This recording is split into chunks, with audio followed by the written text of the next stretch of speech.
In a quiet Texas town, a seemingly ordinary marriage hides dark secrets. Ruth Carter, once a loving wife, returns from a mysterious spa retreat transformed, cold, calculating, and dangerous. She begins an illicit affair with Janet Morgan, a seductive woman with a sinister past. Together, they plot to eliminate Ruth's husband, Austin, using her brother, Gerald, as their pawn. Unbeknownst to Austin, his life spirals into a deadly trap as the women he trusts conspire to end him. The tension mounts when Gerald, trembling with fear, pulls the trigger on a spear gun. As blood spills, betrayal and deceit come to a head, setting the stage for a shocking conclusion no one saw coming.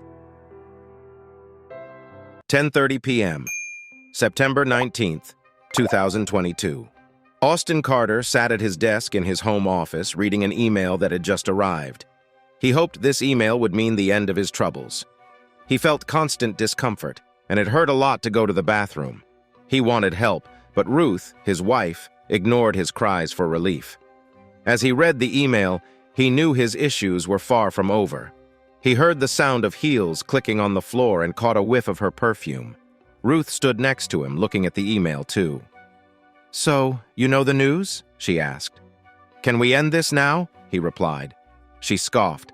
"Nothing is done. Madison's punishment is just a small setback." The email said that Madison Stewart, the wealthy widow of a late senator, had finally been found guilty of her crimes and had faced her punishment, according to a law that Reed helped create. The email also mentioned that her partners in crime received the same fate. Still, Austin knew there was at least one accomplice who got away with it. That accomplice was standing right next to him. "So what now?" he asked. "There's a change coming, Austin. Whether you like it or not, there's nothing you or anyone can do to stop it. Just like your ancestors couldn't stop General Sherman. He may have been tough, but at least he fought openly. And unlike you and your friends, he didn't hide," she added. "Yes, he was brave, but I'm not like him.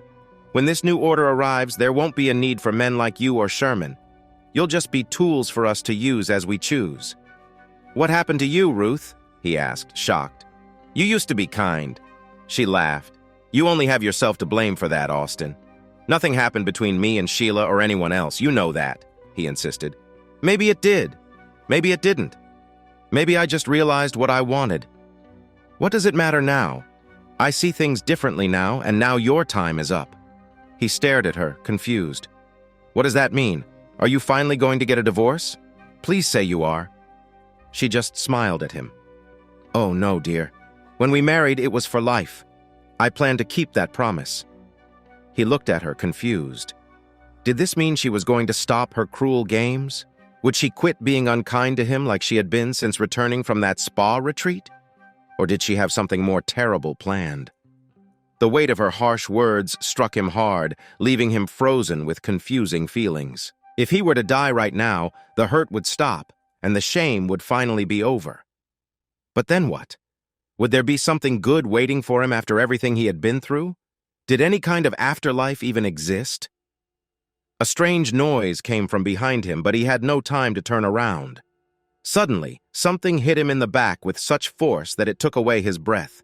A warm feeling spread in his chest, but then he felt a pain like never before. He looked down to see a spear sticking out of his chest, blood soaking through his shirt. "If it helps at all, Austin, I loved you once," he imagined Ruth saying. A tear rolled down his cheek as darkness closed in, answering his questions. At 7:30 a.m. on September 20th, 2022, Sheriff Justin Miller walked along the sheltered boardwalk, tipping his hat to those who greeted him. It was a beautiful September morning in Hard Rock, Texas, and it seemed like everyone was out enjoying the day. He paused in front of a coffee house and noticed a weathered Ford pickup parked outside. He knew right away whose it was. Kenny Roberts, a county mechanic and a big hunter. Justin caught a whiff of dead coyotes from the back of Kenny's truck and understood what Kenny had been up to.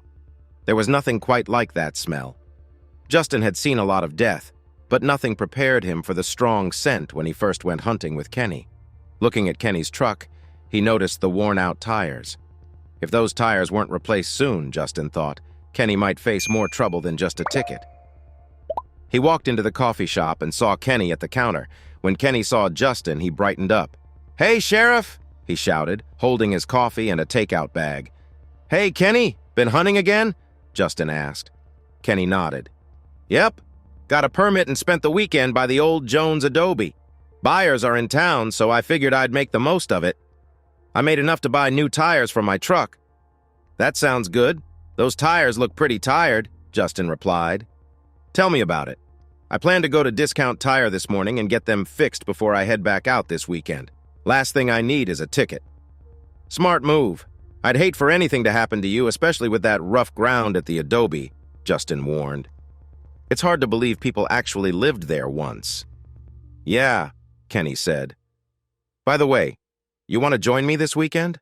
"I'd love to, Kenny, but I promised Bev I'd help her with a new chicken coop she's putting up this Saturday. I'm also taking her out to celebrate her birthday." Kenny understood. Last time, Justin spent a night by the Adobe, and it wasn't pleasant.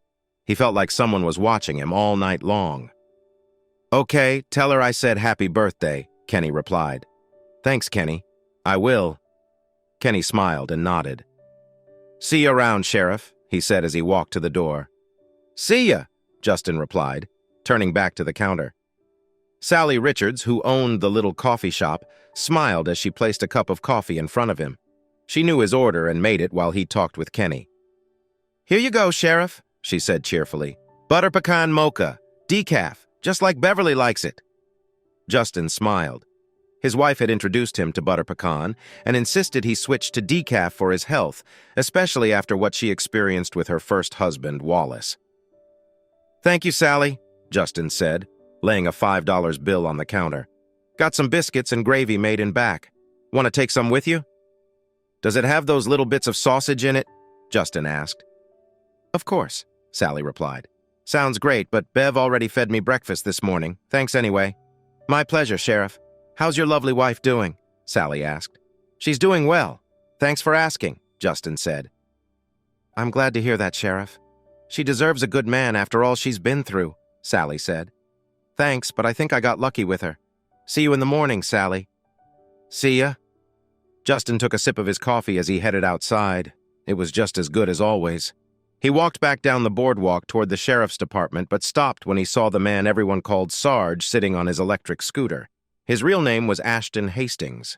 He had retired from the Army years back as a master sergeant. He served in the 7th Cavalry and had been wounded in Vietnam. Sadly, his wife passed away from cancer about 10 years ago. He sold his home because it was too hard for him to manage alone with his disability.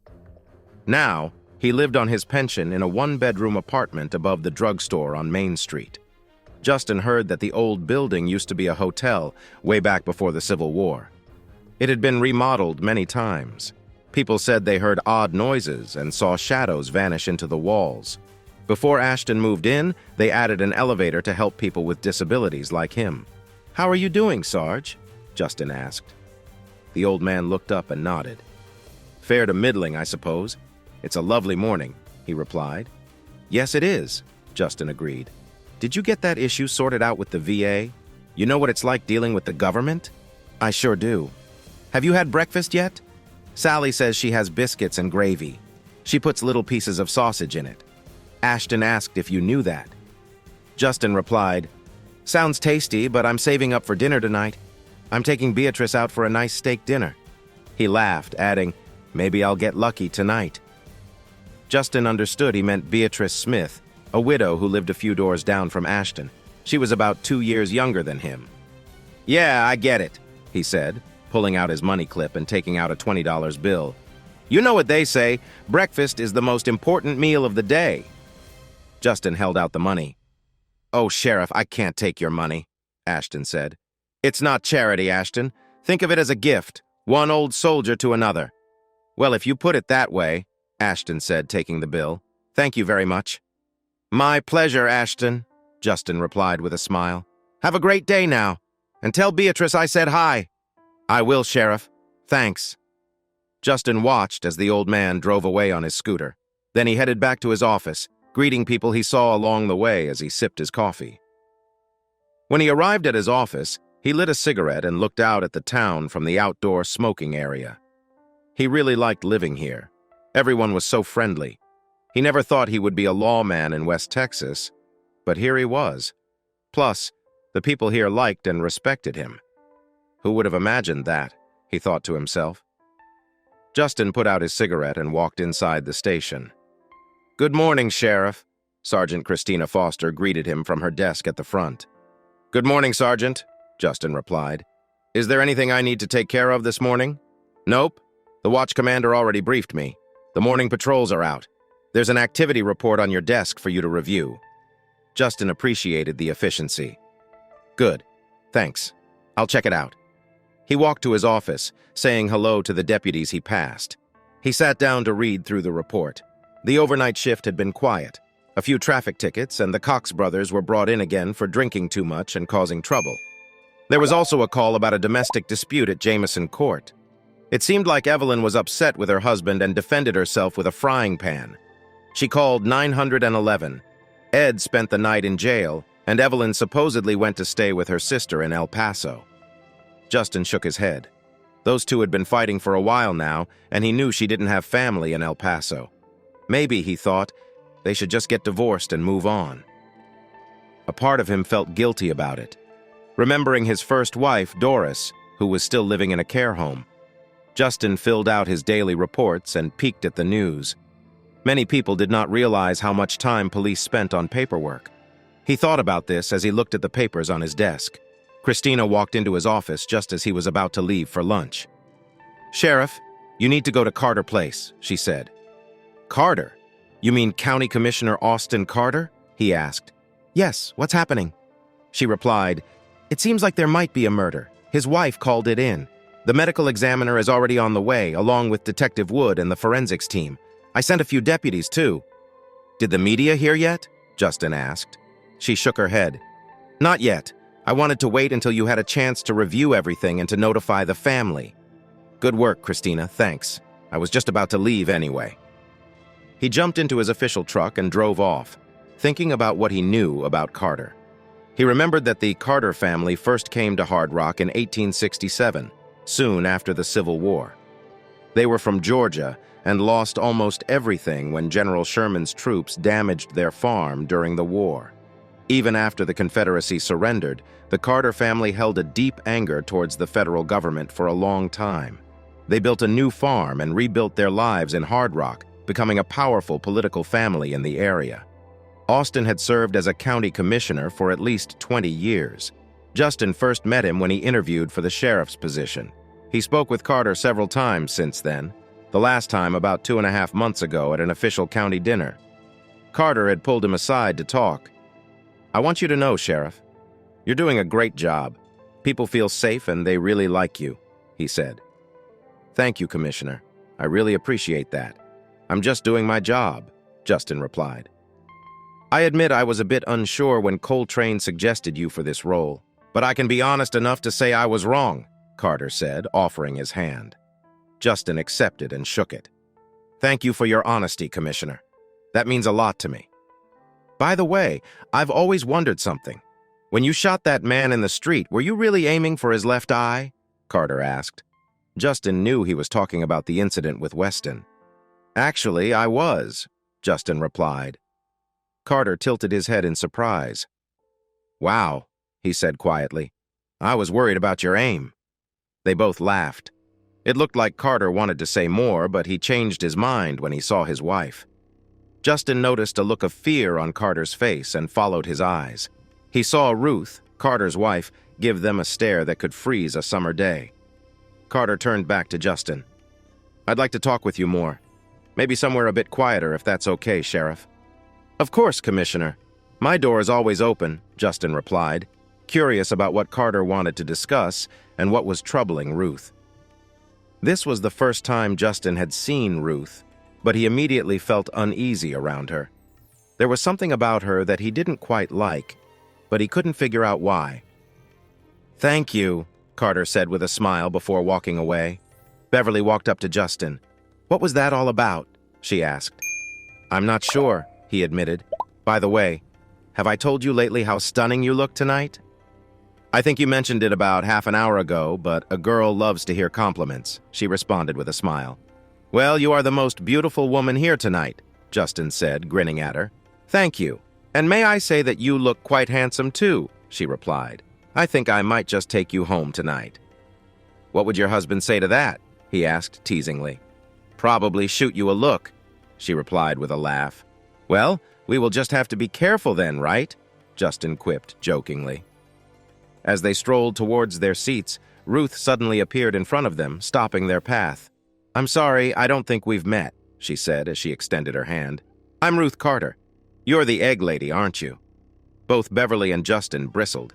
For years, many in the county called Beverly the egg lady. Some used it as a term of affection, but others, like Ruth, used it to look down on her. "Her name is Beverly Miller, and she's my wife," Justin replied firmly. "And yes, she runs an egg business, and it's doing quite well." "I didn't mean anything by it," Ruth said quickly. "But Sheriff, if you don't mind me asking, what were you and my husband discussing earlier?" "Honestly, I do mind, Mrs. Carter. We were discussing county business," he said. Ruth smiled, but there was no kindness in her expression. "I see. I won't interrupt you again then. By the way, Mrs. Miller, my ladies' group has talked about inviting you for tea sometime when you're free." "Thank you, but I'm really busy with my work," Beverly replied. "I'll think about it, though." Ruth nodded. "I look forward to seeing you soon," she said before walking away. "I don't like her at all," Beverly said quietly. "Neither do I. There's just something off about her," Justin agreed. "Come on, let's eat and chat or something," Beverly suggested. "Yes, dear, let's go," he replied with a hint of humor. When Justin arrived at the Carter estate, he saw that several reporters were already there with their equipment. "Oh no," he thought to himself. "They must have noticed the other cars coming this way." A few reporters saw Justin and tried to ask him a question, but he waved them away and kept driving. Halfway to the house, he saw two deputies next to a patrol car. He stopped and rolled down his window. "Keep those reporters away," he thought. "Okay, we'll handle it," one of the deputies replied. Justin rolled his window up and drove to the house. There were several patrol cars, a police sedan without markings, and the medical examiner's van. He also noticed another unmarked van, meaning the forensics team was here. He parked and walked to the front door, where another deputy waited for him. He saw Ruth Carter standing by Deputy Skinner's patrol car, smoking a cigarette while the deputy kept an eye on her. She didn't really look like a woman who just lost her husband, but she did seem upset. "Sergeant Foster said you were on your way, Sheriff," the deputy said, reaching into a box and giving Justin some special boot covers and gloves. "It's pretty messy in there. You might need these for your boots," the deputy added. "Thanks," Justin said as he put on the boot covers. He slipped on the gloves and went inside. He noticed deputies moving around the house, gathering evidence. He entered the room where Mr. Carter's body sat in a chair, his head resting forward. Justin could see the end of a spear sticking out of his back, and there was a cord attached to a strange gun lying on the floor. "I guess we know how he died," he told Ron, one of the forensic workers. "If it's all right with you, Sheriff, I'd like to do a full analysis first," said Dr. Torres, the medical examiner, as Ron moved aside. "Of course," Justin said, kneeling down to examine Austin's face closely. "What's this?" he asked, pointing at something under Austin's right eye. "Good catch, Sheriff. I'd say it's a tear," the forensic tech replied. "A tear?" Justin said softly. He stood up and looked at Terry Wood, the newest police officer in their fight against crime. Terry had moved to Hard Rock with his family from New York City about 7 months ago, leaving behind a career as a detective because of rising crime and stress. Justin was impressed and hired him right away. "Tell me, Terry, what could make a man cry like that even as he was dying?" Justin asked. Terry checked his notes before responding. "I would say it was a deep betrayal," he answered. "I agree. Have you talked to the wife yet?" Justin asked. Terry nodded. "She says she was out shopping, came home to change for the country club and found him like this. I don't think she's telling the whole truth." "Really? You think she's lying?" Justin asked. Terry shook his head. "No, Sheriff, I don't believe it. For one, most of the stores she said she visited don't open until 10 a.m., and have you ever known a woman to go shopping for just an hour or two? When my wife goes shopping, it takes all day." Justin chuckled at that. One place she mentioned visiting was Janet's. "That shop doesn't even open until 1 p.m. Janet's?" Justin asked, surprised. Yeah, it's that new store on the west side by the freeway, Ron explained. I know it. Everyone stopped and looked at Justin in surprise. You've been to Janet's? Ron asked. The shop was owned by Janet Morgan, a woman who moved here from Southern California. People said she had an interesting past before coming here, especially after her difficult divorce. Well, if anyone wants to know, Beverly is celebrating a birthday this weekend. She has been feeling a bit down, thinking she is getting old and not attractive, so I thought I would get her something to help lift her spirits. Before you ask, I didn't buy anything there. I found something else online. Beverly? Old and unattractive? Ron asked. No offense, Sheriff, but she is the prettiest woman in the county, if you ask me, even if she's older than me. Well, thank you, Ron. I'll let her know that. He turned back to the case. What else do you have, Terry? What about this weapon? I'll skip the details since you probably know the commissioner. Regarding the weapon, it's a spear gun for underwater fishing. This one uses air and is one of the strongest on the market. I'd say the shooter was probably no more than 6 feet away from Mr. Carter when it was fired. Any fingerprints? Justin asked. Terry shook his head. None. Whoever used it either wore gloves or cleaned off the prints. I think gloves were worn. You ever hear of someone using a spear gun to hurt someone? Justin asked. Yeah, I've heard of a few cases. There was a guy in California arrested last month for harming his 2 children with one. What about the time of death? He appears to have been here for a while. Dr. Torres spoke up. You're right, Sheriff. Rigor mortis shows that he has been here for about 15 hours. 15 hours? That would mean he died around 9:30 or 10 o'clock last night. But Mrs. Carter said he seemed fine this morning. Terry said her statement doesn't match the evidence, does it, Terry? Justin asked. No, it doesn't. That's why I want to question her as a person of interest. Let's see if she can help clarify things. With your permission, of course. Of course, Terry. You don't need to ask. This is your case. Handle it as you see fit. Thank you, Sheriff. I appreciate that. One more thing, Sheriff, Ron said, catching Justin's attention. What's that, Ron? Justin asked. Check this out, Ron said. He pulled a metal tool from his pocket and tapped on Austin's trousers. Justin heard a metallic sound when Ron tapped. What's that? Justin asked. I haven't confirmed it yet, but I think it might be a cage, Ron said. A what? Justin asked. A device to keep men from being intimate. Justin looked at Ron, surprised. Some of them use metal tubes to cover the man's private parts and some lock. You know, it's a bit strange that you know about these things. I had a roommate in college whose fiancée was into that stuff. I would never put mine in one of those, but some guys are into it, some women too. Justin shook his head. All right, get him back to your lab. Let me know what you find. Just report to Terry and me only and keep it quiet. Understood? They all nodded. What about the evidence? Has that already been collected? It has. There was a computer on the desk. We've already got it. Some of the deputies also collected some bedding from the main bedroom. It looks like there was a little party there last night. We'll get everything checked and report back. What about the family? Carter has a son in the Air Force. I believe he's stationed at Lackland Air Force Base. We've already contacted his command. They're handling it. Thanks, Terry. I'll have Deputy Skinner take Mrs. Carter in. I need to call the commission and let them know what's happening. I'll also talk to the media. Thanks, Sheriff. I'll let you know as soon as I have any updates. Justin thanked everyone and left. He spoke to Deputy Skinner before turning to Ruth. What's going on, Sheriff? Ruth asked. She seemed more angry than anything else. Mrs. Carter, I want you to go with Deputy Skinner here to the station. Detective Wood wants to talk with you about your statement. Am I under arrest? She asked, her face turning red with anger. Not yet, Mrs. Carter, but you are a person of interest since you were the last one to see your husband alive. I want my lawyer. That's your right, Mrs. Carter. You can make the call from the station. He nodded at Deputy Skinner, who helped Ruth into the back of the patrol car as he drove off. Justin pulled out his cell phone and called Tyler Jones, the chairman of the Board of Supervisors. Oh my God, that's terrible, Tyler said after Justin explained everything. Have you talked to the media yet? Not yet, Commissioner. I wanted to let you know first. I'm glad you did. I'll need to call an emergency board meeting. Are there any suspects yet? We have a person of interest and we're still gathering and checking all the evidence. I won't release any information until we are sure, though. Good thinking. By the way, how did Mrs. Carter take the news? Tyler asked. Honestly, Commissioner, she didn't react like I'd expect from someone whose husband just died. That doesn't surprise me. Sheriff, do you think we can meet sometime this afternoon? Of course. Your office or mine? I'll come to you after I talk with the other board members. Give me an hour or two. My door is always open.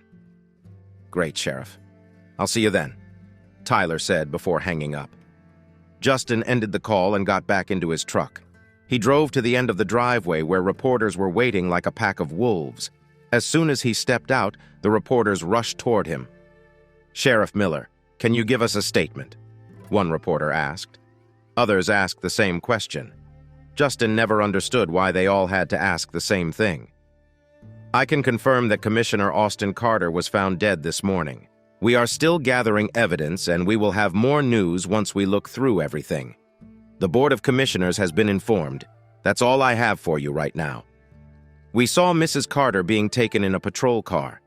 Sheriff, is she a suspect in this case? Have you arrested her? We have not arrested anyone. Like I said, we are still gathering evidence. This includes speaking to the commissioner's widow. The house and property are now a crime scene, so we decided to keep some distance between Mrs. Carter and where the commissioner died. Are you treating this as a murder? One reporter asked. We are not ruling that out. Like I said, we will share more information once we have looked through the evidence. That's all for now. Thank you. Justin turned and walked back to his truck while reporters kept shouting questions. He waved and then drove back to the office, stopping long enough to grab a burger. The department was busy when he got back. Christina was on the phone with reporters, and everyone was hustling to help with the investigation. Justin went to his office and poured himself a cup of coffee from the Keurig machine he kept there. He had just sat down when Christina knocked on his door. Come in. Christina peeked into the office. Sheriff, Commissioner Thompson is here. He said you're expecting him? Yes, please show him in. She stepped back, and a tall, strong man in a Western-style suit and Stetson walked in. Justin stood and shook Tyler's hand. Thank you for coming, Commissioner. Would you like a cup of coffee? I'd rather have something a little stronger, but coffee is fine, Tyler replied as he took off his hat. Thanks, he said, setting his hat down and taking a seat. Justin handed him a cup of coffee. So, what can I do for you, Tyler? Tyler took a sip of coffee and set the cup down.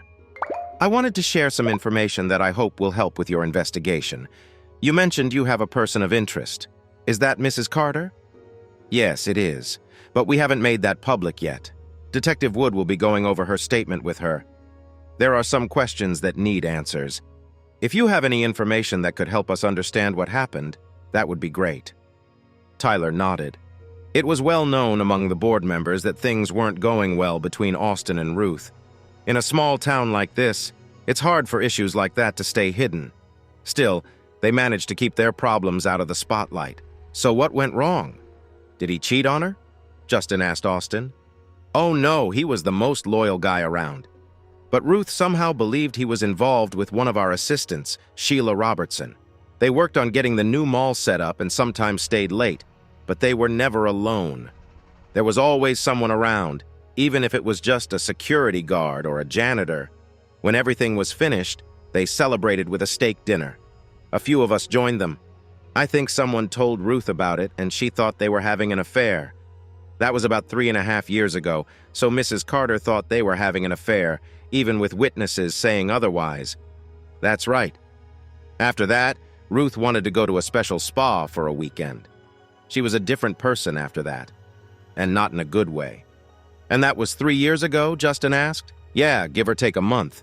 And you say Mrs. Carter changed? How? She became more confident, but I'd say she was almost bossy. Sometimes she was rude to Austin, especially at home. In public, she was just polite enough to avoid gossip.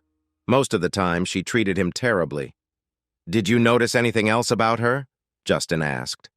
Yes, her style changed. She wore more revealing clothes and started flirting more. I had to tell her to stop more than once. Was she flirting with you? Justin asked. Oh, definitely. It was often embarrassing. Do you think she was involved with someone else? Wouldn't surprise me. She acted like she was stepping out on Austin. I know he felt uncomfortable around her after the retreat. Was he scared of her? Justin asked. It sure seemed that way to me. I've seen tough times too, and I know what fear looks like. He was definitely afraid of her. Justin nodded. I also know Austin was in a lot of pain for the last couple of months. He didn't complain much, but we could all tell he wasn't well. He never visited the doctor, as far as I know. Interesting. By the way, do you know if Commissioner Carter ever went spearfishing? Just asking. Tyler thought for a moment and then shook his head. No, not that I know of. He liked to fish, but only with a regular rod and reel. So he didn't own a spear gun? Justin asked. I've never seen one before. Trust me, if he had one, he would have shown it. I've been in his position many times. Why? He asked. I was just curious. So, what is the board planning to do? We have a statement for the news. We will wait until after he is buried, then we will hold a special election for his seat. Maybe you could run for it. You've done a great job as sheriff. People really like you. Thanks for the kind words. But I enjoy my current role. Tyler laughed and nodded. These folks are like family to me. I understand, Sheriff. Just asking. He stood up and put on his hat to signal the meeting was over. Justin stood with him. If you need anything, just let me know. Okay. Thank you, Tyler. I appreciate it, Justin said as they shook hands. After Tyler left, Justin checked his email and saw that Terry was preparing to interview Ruth. He left the office and bumped into Donald Campbell, the district attorney. Donald, what brings you here? Justin asked. I hear Detective Wood is about to interview Ruth Carter. I'd like to watch, if that's okay. Of course, I was headed there myself. They went through the station to the observation room next to where Terry would question Ruth. Ruth was already there with her lawyer, Nathan Gallagher.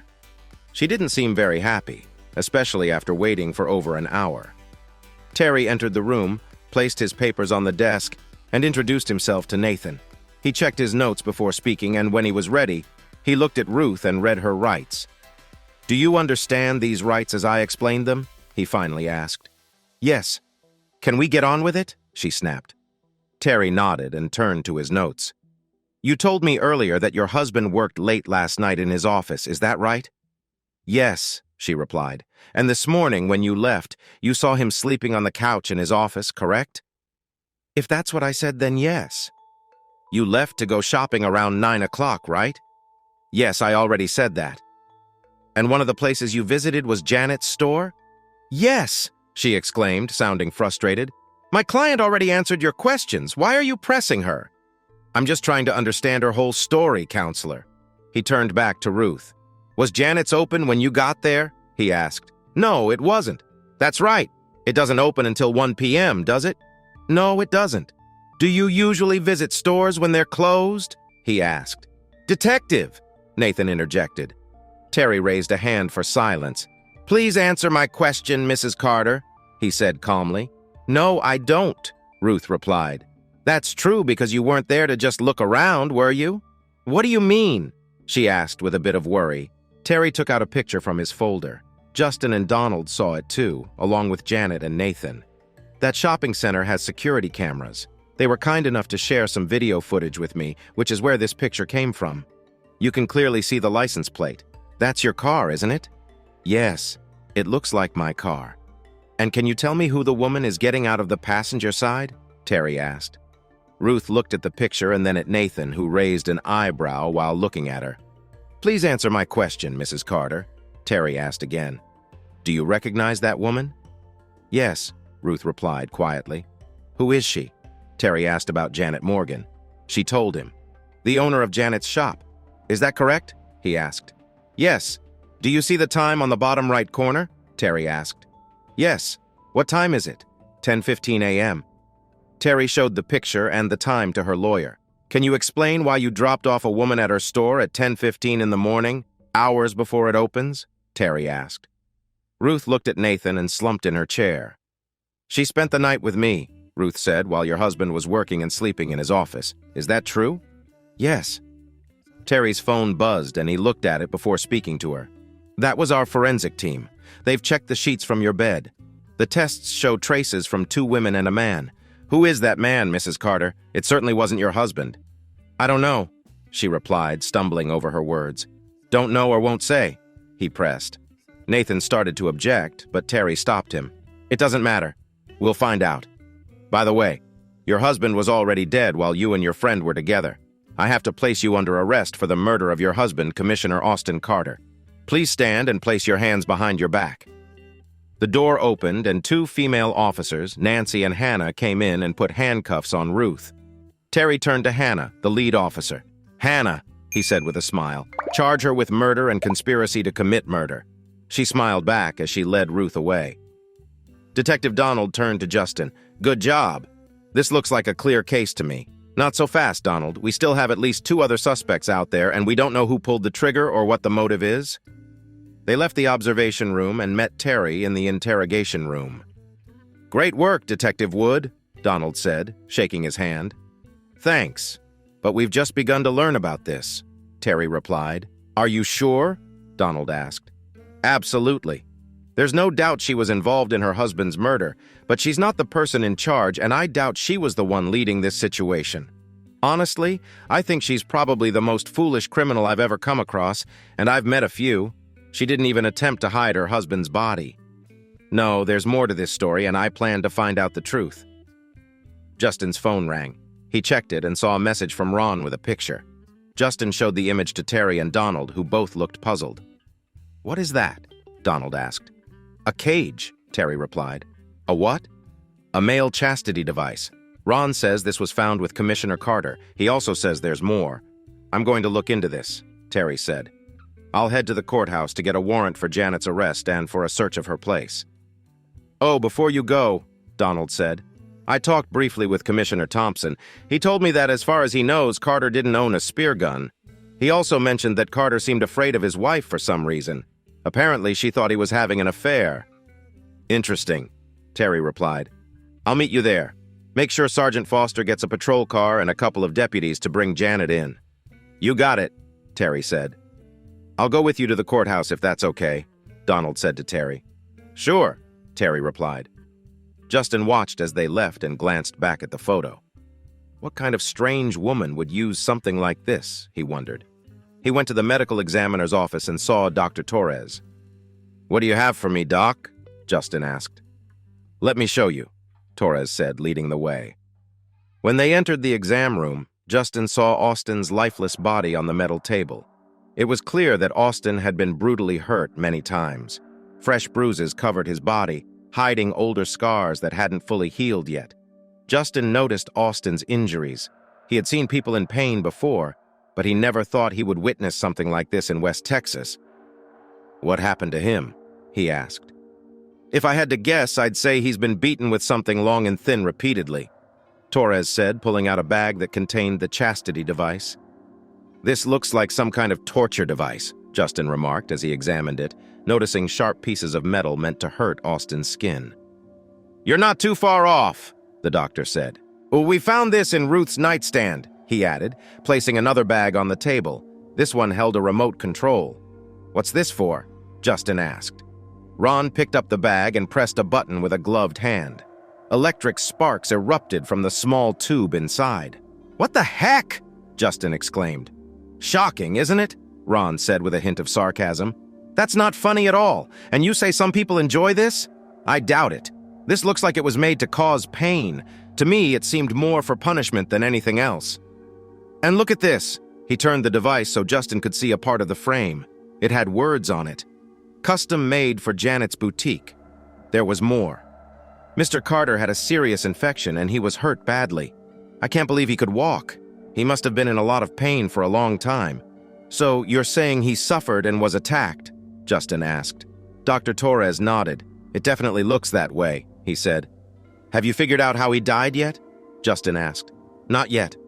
The end of the spear looked like it had something on it besides Mr. Carter's blood. We are testing it now. I also asked to speed up his blood tests and toxicology reports. Even with that, it could take 4 to 6 weeks." "Why is that?" Justin asked. "We have to send the tests to El Paso because we don't have a lab here. There's a lot more to this than it seems, Sheriff. We need to be sure the results are accurate." "Okay, do what you need to do. But remember, Sheriff, we haven't even started the official autopsy yet. This is just an early look. But honestly, from what I've seen so far, Commissioner Carter likely wouldn't have survived for much longer anyway." Justin looked at Austin's body and nodded. He was determined to see justice for this man. "Get it done, Doctor.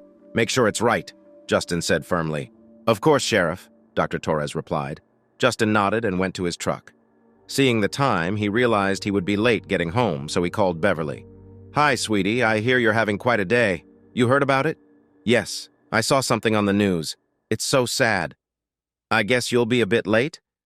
"Yeah, I'm afraid so," he said. "I'm sorry. No problem.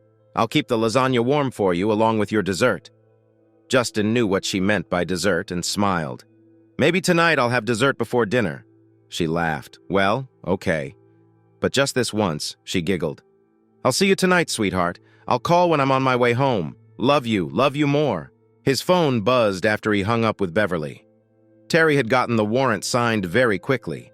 Maybe it was because the victim was a county commissioner. On my way, he texted back before starting his truck. He reached Janet's place around the same time as Terry. A patrol car with 2 deputies also arrived. He waited for everyone to get out of their cars before approaching them. He updated them on the situation and turned to Terry. "This is your case, detective. It's your turn?" Terry nodded, thankful that Justin let him take the lead, even though he was the sheriff. "Thanks, Sheriff." They walked into the store and looked around. A short, red-haired woman wearing a small skirt came to the front. "Janet Morgan?" Terry asked. "Yes, that's me. How can I help you, gentlemen? Are you still looking for something for your wife, Sheriff?" "No, ma'am. I'm sorry to say this isn't a friendly or work call. We're here for a serious reason. I'm Detective Terry Wood with the Sheriff's Department. This is Miss Morgan," he said, showing his badge. Janet, the woman, looked a bit anxious as she spoke. "We're here to check on some legal matters," he added, pulling some papers from his jacket. He nodded to his team, and they started to search the place. "Miss Morgan, do you know a Ruth Carter?" Terry asked. "I'm not sure," she replied, trying to look innocent. As Justin watched, she shifted her feet a bit, trying to make Terry lose focus. Under normal circumstances, she might have distracted him, but not this time. "Really?" he said. "Footage from earlier shows you getting out of her car, and she said you were with her last night." "Well, I might have spent the night with her, but that doesn't mean much. I often stay over at friends' places. That's not against the law, right?" she asked, trying to charm him while Terry kept firing questions. Justin looked around the shop and noticed a picture on the wall. It showed her with a man who looked a lot like her. They were on a boat holding up a big fish, but there was something else in the picture. A spear gun, the same kind found in Austin's office. In fact, it looked just like the spear gun used on Austin. He didn't want to interrupt, but he had to. "Terry." "Sorry, Detective," he said. Terry paused and looked at Justin. Janet turned to him as well. "I'm sorry to interrupt, but I have a question. Miss Morgan, who is the man in this photo?" "That's my brother, Gerald." "Why do you ask?" "Can you tell me what he's holding besides the fish?" Justin asked. "Yeah, that's a spear gun. My brother loves spear fishing. He's even won awards for his catches." "Do you ever use one like that?" Justin asked. "Oh no, my brother handles that. I just help reel them in." "And where is your brother now?" Justin asked. "I have no idea. I'm not always aware of where he is, you know," she said with a nervous grin. "Do you remember the last time you saw him?" he asked. "Yeah, it was right before I moved here from California." "Would it be okay if I borrowed this photo for a bit?" Justin asked. "We'll make sure to return it." "Sure. If it helps, Detective, I'm fine with it." Terry nodded and continued to question Janet while Justin looked around the shop. "Do you remember selling anything like this?" Terry asked, showing her a picture of a device taken from Austin's body. She glanced at it, her expression troubled, then slowly shook her head. "I can't recall. We have sold a few devices, but not many, and I don't remember any of them being custom-made." "That's your store logo on the frame, isn't it?" he asked, zooming in on the picture. "Yes, it looks like it. How about we check your sales records?" "What can we find?" Terry asked. "Okay," Janet replied, looking a bit anxious. Justin followed them into her office and noticed that while she worked on her computer, her skirt lifted a bit. He looked around her office and stopped in front of a shelf full of DVDs, noticing the titles. One caught his eye. Janet Reed's Who in the World? He chuckled. There were many more. One was titled One Guy at a Time, Volume 1. The cover showed Janet in a short skirt with a group of fit young men. The name Gerald Morgan was on the back as the director. Interesting, he thought. There were 19 more DVDs with the same name, going all the way to volume 22,000. Different guys? Really? Justin couldn't believe it. And to think my first wife had a past, he mused. Then he spotted two titles that gave him an uneasy feeling. One showed Janet in a shiny outfit with tall boots holding a whip. It was called Mistress Janet, Obey Me, also directed by Gerald. The other DVD showed her in the same outfit with a man kneeling at her feet. The title was Mistress Janet, Be My Servant. "I guess the stories are true, Miss Morgan," he said. She looked up from her computer. "Stories?" she asked. "I heard you worked in the adult film industry in California." "Yes, for a while. I did private events and some consulting work. That's how I paid for all of this." "I decided to take a break from it," she said. "Here it is," Terry said, finding the invoice he needed. "Could you print this for me?" Janet bent over to print the invoice. It showed that Ruth Carter ordered a custom device nearly 4 months ago and paid for it with a credit card. While Justin watched, Deputy Skinner caught his attention. "Hey, come look at this," Deputy Skinner said, motioning him to the back room. After they entered the back room, Skinner said, "We found a strange barrier here and moved it aside." Justin looked around and saw all sorts of unusual items, whips, canes, and gear, like what Janet wore on the DVD covers. Skinner handed him a small bottle with a clear liquid inside. "We found this, too." The bottle didn't have a label, and Justin felt uneasy about it. "Put it in evidence," he instructed as he handed the bottle back. "Anything else?" Skinner gave him a folder with pictures and an unmarked DVD. The first photo showed someone named Austin with his body tied in a strange way, and he had marks on his skin. Janet was next to him wearing the same outfit. The next photo was even worse. Austin was on all fours on a bed, looking like he was in pain. Behind him stood a woman, likely Janet, dressed in her usual leather outfit. This time, though, she had something unexpected with her: a large strap-on. Justin felt sick at the sight of the photo, but managed to stay calm. He scanned the small room and noticed the strap-on on a shelf alongside other items. In that moment, he felt a strong urge to hit Janet. The deputies around him looked just as upset. As he surveyed the collection of items in the room, Justin wondered if there was any evidence or DNA left behind. He took out his phone and called Ron. "Ron, I need you to bring your team and your van to Janet's shop right away," he said. "Now?" Ron replied. "Yes, right now," Justin insisted. "On my way, Sheriff." "It'll take about half an hour," Ron answered. Justin ended the call and signaled to the deputies to follow him back to Janet's office. He tapped Terry on the shoulder when they arrived and showed him the photos. Terry's eyes widened for a moment before he nodded. "Janet Morgan, I have another warrant here. You are under arrest for the murder," Terry said before reading her Miranda rights. "Murder?" she asked. Justin showed her the photo of her from behind Austin. "Just so you know, Miss Morgan, this is West Texas, not California. We have serious consequences here." "Deputy Skinner, take Miss Morgan in and book her right away," the sheriff said while putting handcuffs on her. "This way, ma'am," he instructed, leading her out of the store and into the back seat of a patrol car. Justin turned to Terry. "I'm heading to the Starbucks nearby. Want some coffee? My treat." "Sounds good, Sheriff. A cappuccino, if you'd please," Terry replied. "Sure thing," Justin said. "By the way, I think Christina is still at her desk. Let's put out an APB for Gerald Morgan," Terry suggested, handing Justin the photo again. Justin walked to Starbucks, ordered a cappuccino for Terry and a butter pecan mocha for himself. It wasn't as good as Sally's, but it was fine. When he returned, he gave Terry his coffee. "Want to step outside for a quick smoke before Ron and his team get here?" Justin asked. Terry smiled and nodded.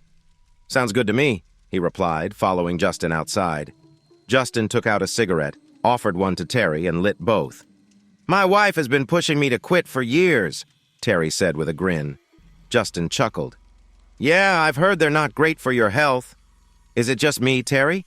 Or does this all seem to be coming together too quickly?" Justin asked. "Well, Sheriff, I was thinking the same thing. I've seen all kinds of criminals, but it's like these women are almost eager to get caught. A rookie could see through their lies. We still don't have the full story, man. I'd bet $1 that Gerald is the one who hurt Austin. What do you think? Are they really that foolish?" Terry shook his head as he thought. "I'm not sure, Sheriff. Maybe they're foolish. Maybe they think they won't get caught." Or his voice trailed off as he thought. "Or what? Or maybe this is all just a trick," Terry said. "A trick." "For what?" Justin asked. Terry shook his head. "I don't know. Just thinking out loud. But I have a feeling this is going to get a lot worse." So what do we do next? Justin looked and saw Ron's van pull into the parking lot. We let Ron and his team collect all this evidence, then go home, be with our wives, and start fresh tomorrow. I like how you think, Sheriff, Terry said with a smile. 7:30 a.m., Friday, September 24th, 2022.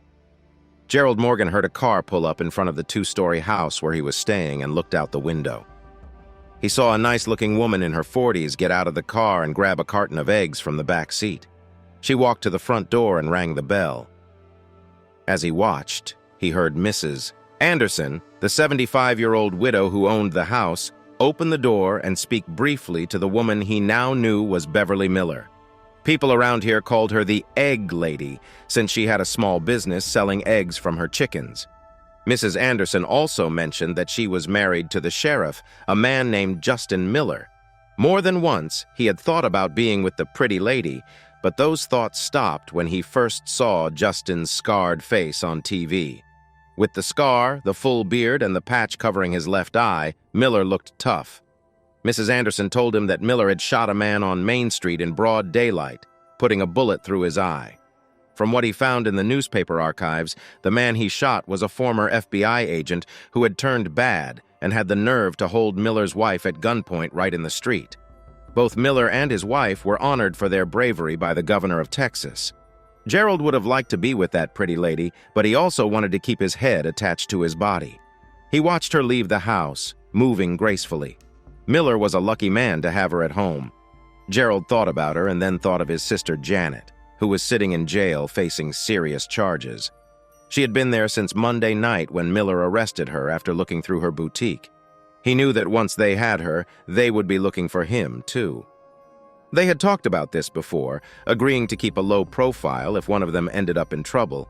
He was just following their plan. But still, he missed his dear Janet. They had been partners for years, ever since their father caught them together behind the barn. They had to leave their home. It didn't matter that Janet had started things, or that she tried to make things better with their dad. He got very angry and told them to leave right away, so they left. Their father gave them half an hour to grab what they could carry, and then they were gone. For the first few months, they lived in Gerald's van, sleeping together in the back. Janet usually wore little clothing, drawing attention from truckers whenever she could. Soon, they began to run out of money, and that's when they discovered how much importance Janet's appearance had.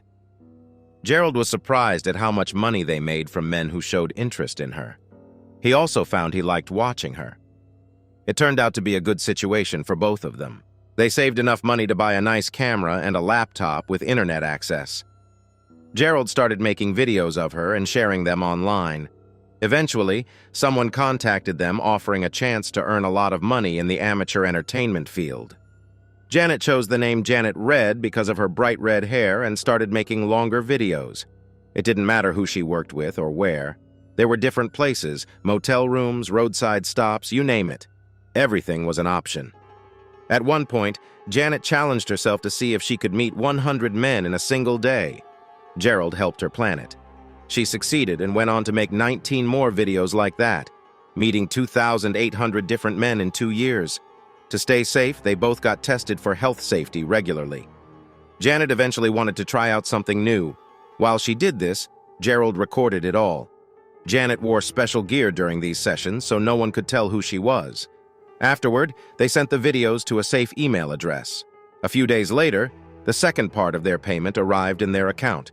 It was easy money. Then, everything changed. For at least 6 months, they heard nothing. They went back to their regular filming, but Janet felt it wasn't enough. During this time, Gerald bought a boat. They often spent weekends on the water enjoying their time together. Gerald was good with a spear gun and liked to go spearfishing. Most of the time, it was for fun, but sometimes he joined tournaments and won some decent money. Then one day, they received a text from someone with the initials AG who said they were contacting them from overseas. This person had a job for them, but it meant that Janet would have to move to Texas, to a town called Hard Rock. AG mentioned that Janet would start a special shop and the two of them would work with a woman named Ruth Carter. From that point on, they took all their orders from Ruth. AG gave them some money, sending it through different overseas accounts. Once the money was ready, Janet moved to the town, and Gerald came later. They opened the shop, and soon enough, customers came pouring in. They then met Ruth. At first, Janet found it hard to get along with the older woman, while Gerald thought she was just a bit strange.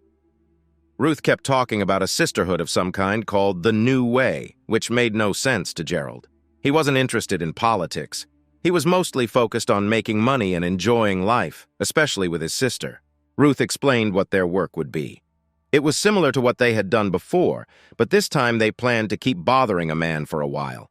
This meant Gerald would make advances with Ruth in front of her husband, while Janet would pretend to be in charge. Gerald thought it was fun to tease the man. He found out that the husband was an important person in town. He liked entertaining Ruth while her husband was tied up. Janet would hit the man if he protested too loudly. Gerald watched his sister as he and Ruth were together in her bedroom. The first time they did this, Gerald had a mischievous thought and went over to the husband, giving his cheek a playful slap. He laughed while the older man was upset. Janet quieted him down with a whip. This continued for about 2 months. Then one night, everything changed. The three of them entered the office and saw the husband using the computer reading an email. Only Ruth knew what the message said. Janet handed a spear gun to Gerald and pointed to the man's back. Unbeknownst to him, Ruth had already told Janet about their plan. Gerald sneaked up on the husband while Ruth talked to him about her beliefs. The spear gun was ready to go. Janet had coated the spear tip with something she got from AG, but never told Gerald what it was. He trusted her completely. At a sign they had agreed on, Janet lightly pressed on Gerald's finger to fire the gun. She knew this was Gerald's first time doing something like this, and he might hesitate. They watched as the spear hit the older man. He looked down, surprised, then fell forward while Ruth recalled how she once loved him. Shocked, Gerald dropped the spear gun. Now he understood why. Ruth suggested they wear gloves. She didn't want his fingerprints on her husband's body. Gerald looked at the man in the chair as blood spread on the floor. He felt frozen and couldn't move. He had never taken a man's life before, and it scared him a lot. "It's okay, dear," Janet said softly as she cuddled up to him. "It had to be done, and you know it." "I didn't want to kill anyone," Gerald cried. "Sure, but don't look. Come with me upstairs. Let your sister help you feel better." "I thought you said he could handle it," Ruth shouted. "He's just as scared as Austin," Janet replied. "How many men have you killed?" Janet asked sharply. Ruth stepped back, shocked. No one talked to her like that. "Who does she think she is?" she thought. "None. So be quiet now," Janet snapped back. Ruth was surprised by Janet's anger and went upstairs, with Janet and Gerald following her. "You want to control a man?" Janet asked Ruth. "This is how you do it. With love and care. You have to be there for him. Now join us." Ruth looked horrified. "I can't do that." "You couldn't save your husband either," Janet said. "But he did it for you. This is the least you can do in return. Be here with us now." After a few hours, they all fell asleep on Ruth's big bed. The next day, Ruth dropped Gerald off at the Boardwalk Coffee House downtown and took Janet back to her store. Following their plan, she went home and called 911 to report her husband's death. Gerald entered the shop and bought a cup of coffee along with biscuits and gravy. He had never tasted biscuits and gravy before coming here and was surprised that he liked it. After getting his order, Gerald walked outside and looked around. He saw the one-eyed sheriff standing on the boardwalk, talking to an older man in a scooter. Seeing the sheriff made him feel uneasy. He quickly crossed the street and hurried back to Mrs. Anderson's place. Later that day, he found out that Ruth had been arrested. Gerald knew it wouldn't be long before they came for him and his sister. He called Janet at the store. "I'm scared. What will we do?" "We need to leave here fast before they find us," he said nervously. "We just stick to the plan. Lay low. Don't go anywhere. Once we get paid, we can close the shop and head back to California," she assured him. "I'm so scared," Gerald said. "It'll be okay," she told him. "Just keep calm." But everything was not okay. Later that night, he saw the news that Janet had been arrested. His world felt shattered. She meant everything to him, and now she was in jail. He had heard stories about what happened in jails. The thought of his dear sister being treated badly made him nauseous. He tried to follow their plan, but it was hard. He avoided the jail just like they discussed. He thought about running away in his van, leaving all of this behind, but he couldn't just leave his sister. He hardly slept at all the next 4 nights and got even more anxious. A plan started to form in Gerald's mind, but he wasn't sure if he could really make it happen. He knew that if he messed up, he might end up dead. But if he just sat back and did nothing, he could either go to prison for life or be executed. Justin sat at his desk, looking at the big pile of paperwork. This week had been tough for everyone, and Austin's murder had affected the whole community deeply. Things were moving forward, but not as quickly as he wanted. Dr. Torres, the medical examiner, finished the autopsy on Wednesday and released Austin's body to his son, Justin, who came in from Lackland that same day. A memorial service for Austin was planned for Saturday, and the board asked Justin if he would give a short speech. Justin said yes, knowing he wouldn't be the only one speaking. Part of him didn't even want to go, especially since he promised Beverly to help build a new chicken coop.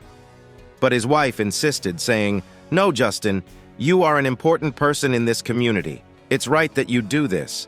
Besides, Juan and Rose came over the other day and helped me with the coop." Juan and Rose Hernandez lived just down the road. Beverly had known them for years and invited them to their wedding, where Justin first met them. They were a lovely couple, and Justin had enjoyed Rose's delicious cooking many times. "We should invite them over for dinner to say thank you, and I'm taking you out to celebrate your birthday on Saturday night," he said. Justin took a sip of his coffee and opened his video conference app. It was almost time for the meeting. Dr. Torres completed the chemical analysis of the spear tip late on Tuesday. He told Justin the results led to a report for a new federal agency. "What did you find?" Justin asked. "I found something I've never seen before. Sheriff, based on the chemicals, I'd say it's a mix of a mind-altering drug and a paralyzing agent," Torres replied. "Could that have killed Austin?" Justin asked. "Probably not immediately, but it might have. It's the same substance in that vial we got from Janet's shop. We found 2 sets of fingerprints on it, one from Janet and another from Mrs. Carter." Just then, Sheriff Ron joined the Skype call. "Speaking of fingerprints, we also found Janet's fingerprints at the Carter house, along with another set we can't identify yet," he said. "Interesting. At least we know Janet was at the crime scene," Justin replied. "Definitely. We also finished the analysis on Mrs. Carter's bedding like you asked. We found DNA from both women there." "And what about the other DNA?" Justin questioned. "It came from a man closely related to Janet, like a brother," Torres answered. Ron said. Justin nodded. "So we know a man who is closely related to Janet, possibly a brother, was involved with 1 or maybe 2 women while Austin's dead body was down in his office. Is that what you're telling me?" Justin asked. "It certainly looks that way," Sheriff Ron replied. About that time, Terry, the detective working the case, joined the call to listen to what Ron and Dr. Torres were discussing. "Glad you could join us, Terry. I assume you were at the arraignment?" "Yes, I was. And I'm glad the judge ordered them both to stay in custody. At least we won't have to worry about them running away." "What have you found so far?" Justin asked. "A lot of troubling stuff. This Janet Morgan is quite something. From the videos and pictures we discovered, it seems she and her brother have been involved in this kind of activity for a long time." "What?" Justin asked. "It looks like this is the first murder they've been connected to, but not the first time they've hurt someone. From what we gather, it seems they've been doing this for at least a couple of years. Almost like they were hired for this kind of work," Terry said. "Do you have any idea who might have hired them?" Justin asked. Terry shook his head. "No, not really. We did find a mention of an AG in the text messages on her phone, but we don't know who that is." "What else have you found?" Justin asked. "We finally heard back from the California DMV. They say Gerald has a blue 1995 Chevy G10 van registered in his name. I have the license plate number and have updated the alert with that information." "Good. That should help a lot. I've also gotten a subpoena for their phone records, and I'm waiting for those to come in," Terry said. "What about their computers? Did you find anything?" Justin asked. "The hard drive on the computer we got from the Carter place was deleted.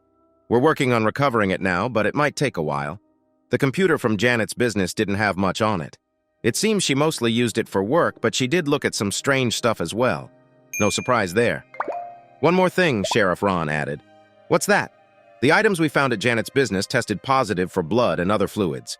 It matched Commissioner Carter's DNA perfectly, Ron said. Justin nodded. Thanks, he said quietly. Anything else? Not at the moment, Sheriff Ron said. Terry and Dr. Torres agreed. Justin thanked them all and ended the video call. He leaned back in his chair, trying to digest the information they provided. He took another sip of coffee and thought about having an early lunch. His plans changed when Christina Foster knocked on his door. Sheriff, District Attorney Campbell, and Special Agent Harris are here to see you. Send them in, please, Sergeant.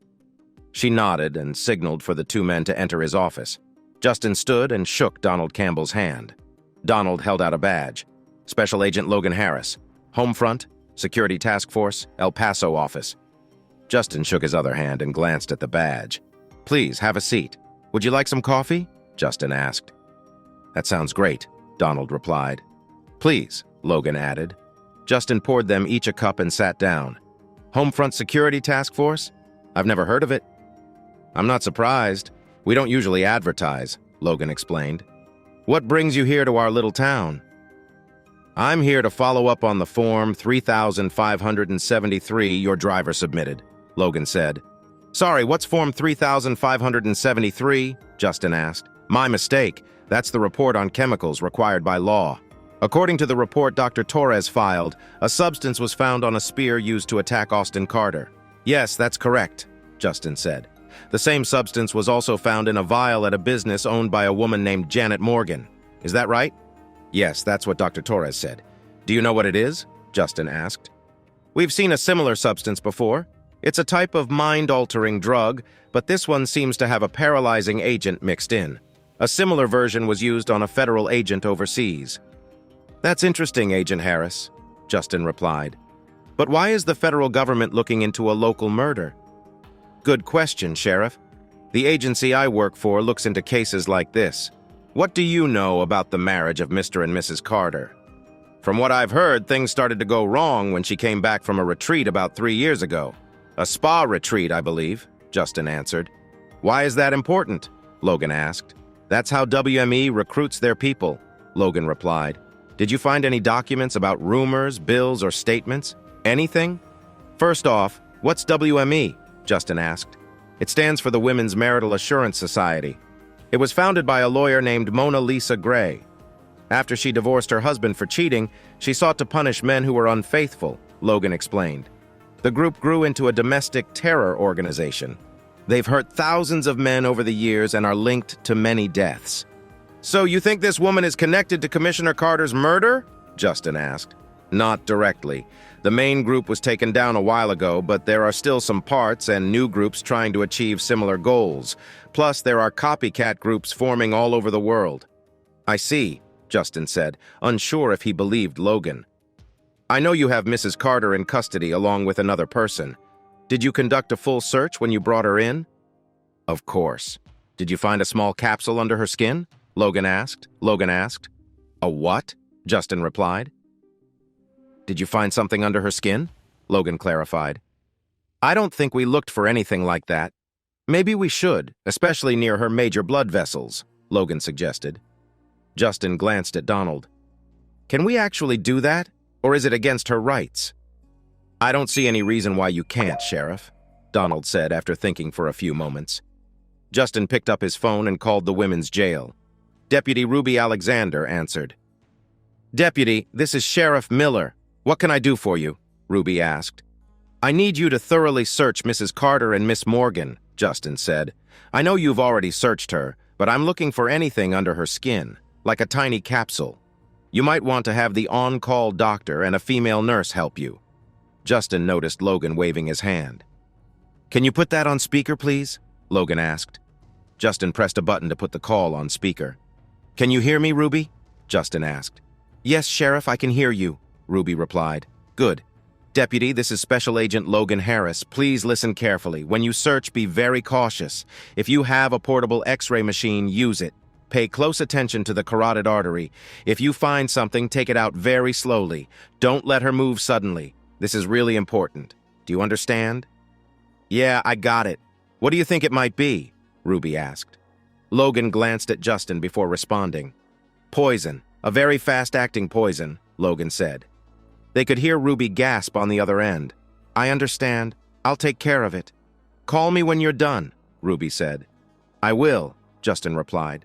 After ending the call, he turned to Logan. What do you mean, poison? He asked. A ruthless group was known for not accepting any disobedience or failure. They were infamous for hiding poison capsules under the skin, often next to the carotid artery. They would also place a special suggestion in the victim's mind. At certain words or phrases, the victim would instinctively touch their neck, breaking the capsule. The poison would then enter their blood, killing them almost instantly.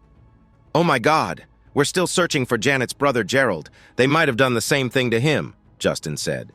I doubt it, Sheriff, Logan replied. Why do you think that? Justin asked.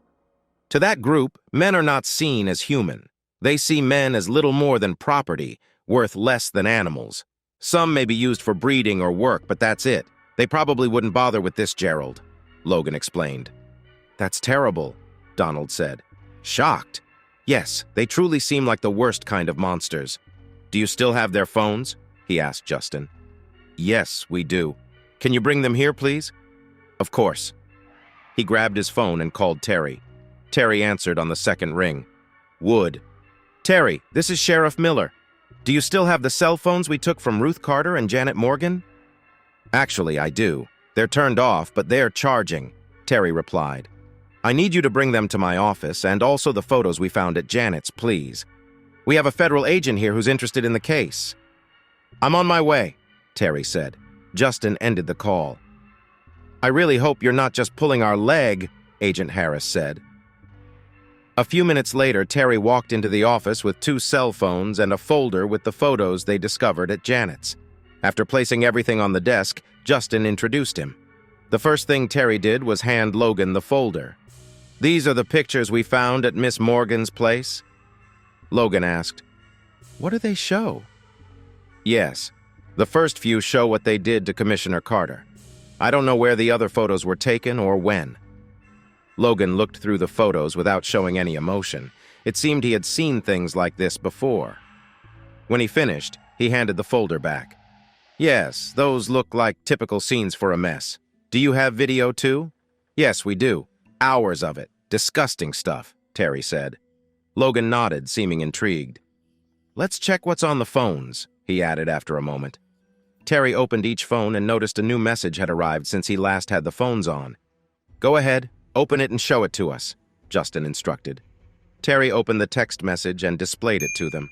Your services are no longer required. The message was from AG. Terry opened the other phone and saw it had the same message from the same sender. Both messages were sent Thursday morning. Damn. Can you track the phone that sent those messages? Justin asked Terry. Don't waste your time. The phone or phones used to send those messages are probably already destroyed. It's how they operate. Just then, Justin's desk phone rang. He saw it was from the women's jail. Miller, he answered, putting the call on speaker so everyone could hear. Sheriff, this is Deputy Alexander. We need you to come down here and look at something right now. On our way, Deputy. Thanks, Justin said before ending the call. He dialed the forensics lab and talked to Dr. Torres. I need you to meet me at the women's holding area right away. Okay, Sheriff. I'll be there as soon as I can, the medical examiner replied. Bring the phones. You'll want to see this, Logan said. I'll take the folders back and meet you there, Terry said. Justin nodded, and they all left his office. They arrived at the women's jail and met Deputy Alexander. You have to see this, Sheriff. I've never seen anything like it, he said excitedly. Soon after, Terry joined them, and they all walked to the room where Ruth and Janet were sitting. Both women had small bandages on the side of their necks. On the table in front of them were 2 tiny, strange-looking capsules sitting on a paper towel.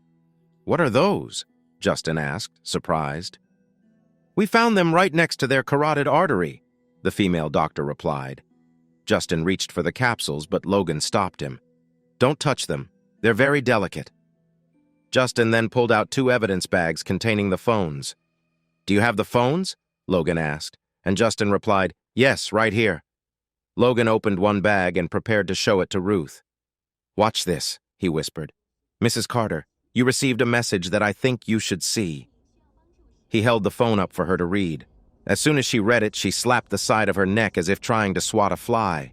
She seemed unconcerned, but everyone else gasped in disbelief.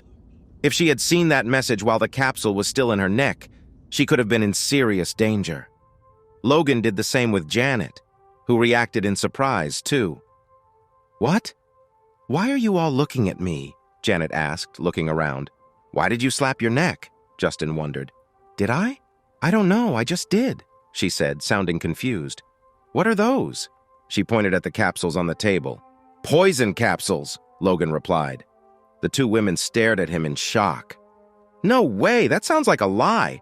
The sisterhood takes care of each other until you're no longer useful. How long were you working for them?" he asked Janet. "Don't say anything," Ruth interrupted. "Our lawyer told us not to talk without him here." "A male lawyer, huh? I wonder what the sisterhood thinks about that," Logan remarked. "He's helpful for now," Ruth replied. Logan nodded and turned to Ruby. "Could you call their lawyer? Tell him what's going on and that Special Agent Harris needs to talk to them right away?" "Of course," Ruby said, after seeing Justin nod in agreement. She left the room and Justin turned to Dr. Torres. "Can you take these to your lab and analyze them? Please be very careful." "I'll handle it," Dr. Torres said, picking up the paper towel gently. A few minutes later, Ruby returned to the room. "Mr. Gallagher is on his way. He should be here in about 5 to 10 minutes, she informed them. "Thank you, Ruby. Can you take us to a conference room?" Justin asked. "Sure. Follow me," Ruby replied. Everyone got up and walked with Ruby to a room that had a table and several chairs. Justin noticed a camera in the corner of the room. "Can we make sure to record this?" he asked Ruby. "I can handle this myself," Ruby said. Logan and Justin took their seats at one side of the table while Ruth and Janet sat across from them. A few minutes later, Nathan Gallagher walked in and set his briefcase on the table. Then he sat down next to Janet. "So what's going on here?" he asked. "I was told there was an emergency with my clients." "And who are you?" he said, looking at Logan. "I'm Special Agent Harris from the Home Front Security Task Force, Mr. Gallagher. I have questions for your clients and they won't talk to me without you here," Logan explained. "Why is the federal government involved in a local issue?" Nathan asked. "It's related because we saved your clients' lives. I think they owe me some answers," Logan replied. Nathan looked puzzled. "What do you mean by saved their lives?" Logan responded, "Your clients had poison capsules hidden under their skin right by their neck. A good hit could have killed them instantly." Nathan's eyes widened in shock as he looked at Logan. "You didn't know about this?" Logan asked. "Why would I know anything like that?" Nathan said defensively. Logan just smiled knowingly and turned back to Janet. "Is it true you worked for the Women's Marital Assurance Society, Miss Morgan?" Janet looked down before answering softly, "Yes." Nathan was confused. "What is the Mutual Marital Assurance Society?" he asked. Logan smiled and opened his briefcase, pulling out an old letter and placing it in front of Nathan. Nathan's face went pale as he looked at it. "How did you get this?" "I kept it. Don't you remember?" Logan replied. Justin looked between the two men, picked up the letter, and read it. "It looks like a bill for $1,600 and asks Mr. Gallagher to call them for an interview," he noted. "That's right," Logan said. "They sent those to the husbands they targeted every month until the husbands finally answered. You see, Mr. Gallagher here has a personal history with them, don't you, Mr. Gallagher?" Nathan looked down, then replied, "Yes, I do. That was a long time ago." "Would you mind telling Sheriff Miller who helped you out of that situation?" Logan asked. Nathan sighed and admitted, "It was you, Agent Harris." "Exactly. I even have a scar from the bullet I took for you," Logan added. Justin looked at both men, curious about what happened. "I'll explain later, Sheriff. In private," Nathan said. "The important thing is that Nathan knows what kind of people we are dealing with, and he understands what they are capable of." "Don't you, Counselor?" Logan asked. "Yes, I do," Nathan confirmed. Logan focused on the two women, noticing their surprised faces. "Here's how it is," he said. "You're stuck in a tough spot. Your group tried to get rid of you once you lost your value to them. If they find out you're still alive, they will try again, and you won't see it coming. Maybe they'll put something harmful in your food or drink, or it could be someone else who works here." He looked at Donald as he spoke. "Also, that district attorney wants you gone. He'll likely ask for the death penalty, and since you're in Texas, he has a good shot at getting it. Because of what happened, you're both basically marked for death." The women gasped, realizing they hadn't thought about it this way. "You both know things that could really help us, even if you don't fully realize it. If you work with me without hesitation, there's a small chance you might live. If you don't, I promise you will both face terrible fates. Everyone dies eventually, but you two and your brother, Miss Morgan, might die much sooner than you expect. So, what will it be?" "Will you really let us go?" Ruth asked, her voice shaky. Logan shook his head. "Your days of being free are done," he replied. Ruth lowered her gaze, thinking hard. Then she looked at Janet, who mirrored her fear. "My time is running out, Mrs. Carter. I need to report something to my bosses. What will it be? A chance at life or certain doom?" "Tell your superiors I will cooperate fully," Ruth answered, gaining confidence. Logan glanced at Janet. "Miss Morgan, do you agree?" "Yes," she replied, surprised at her own answer. Logan nodded and turned to Justin. "Miss Morgan," Justin began, "where is your brother, Gerald? I know he's in town and was with you the night of the crime. We found his DNA at the scene along with yours." Janet looked at him, shocked. "I can see you care for each other," he continued. She nodded, a tear rolling down her cheek. "Yes," she whispered. "Then where is he? He's at risk too. You could help him by helping us." "He's renting a room on 3rd Street, Janet said. "I think the woman who owns it is named Anderson." Justin recognized the house. It was just a few blocks away. Mabel Anderson, a 75-year-old widow, had trouble with stairs. She lived on the 1st floor and rented out the upstairs to make extra income. Justin remembered that Mabel was a loyal customer of Beverly's. She bought eggs from her twice a week, often paying with homemade pies. Justin loved her pies and could easily eat one all by himself if he got the chance. Justin had met Mabel a few times and thought she was a kind, caring person who would help anyone in need. Everyone in town liked her a lot. Worried about her safety, he took out his phone and called Christina. "Sergeant Foster, I need you to send deputies to Mabel Anderson's house right away. Gerald Morgan is staying in her upstairs room. Bring him in. He might be armed and is considered dangerous. If his car is there, have it towed in immediately," Sheriff Christina said. Janet looked at Justin before speaking. "Gerald isn't dangerous and he doesn't have a gun. Please don't hurt him." "I can't take any chances, Miss Morgan. I saw what happened to Commissioner Carter." Logan leaned back in his chair, saying, "I think we've made some real progress here, Mr. Campbell. I need to talk to my superiors before we go further." "Okay," Agent Harris said. "Sheriff, I think you should keep these women separate from the others for now. The same goes for Mr. Morgan. I'll get in touch when I've spoken with my superiors." "Do you really think that's necessary?" Justin asked. Logan nodded. "Yes, Sheriff. It's for their own safety." "Can you handle that, Ruby?" Justin asked Deputy Alexander. "I'll take care of it myself. Thank you. I want guards watching both of them all the time. Terry, could you follow up on Mr. Morgan when they bring him in?" "Of course, Sheriff," Terry replied. Ruby took the two women and led them out of the room. "Have the medical team do a full check on him, too. Make sure he doesn't have any of those poison capsules," Justin ordered. "Got it," Terry said, leaving the room. Just then, Justin's phone buzzed. It was a message from Dr. Torres saying, "I found something interesting. You should come see." Justin turned to Logan and Donald. "Dr. Torres has something for us. Let's go take a look." They both agreed and left the room. "You made it!" Dr. Torres called when they arrived at the lab. "You need to see this."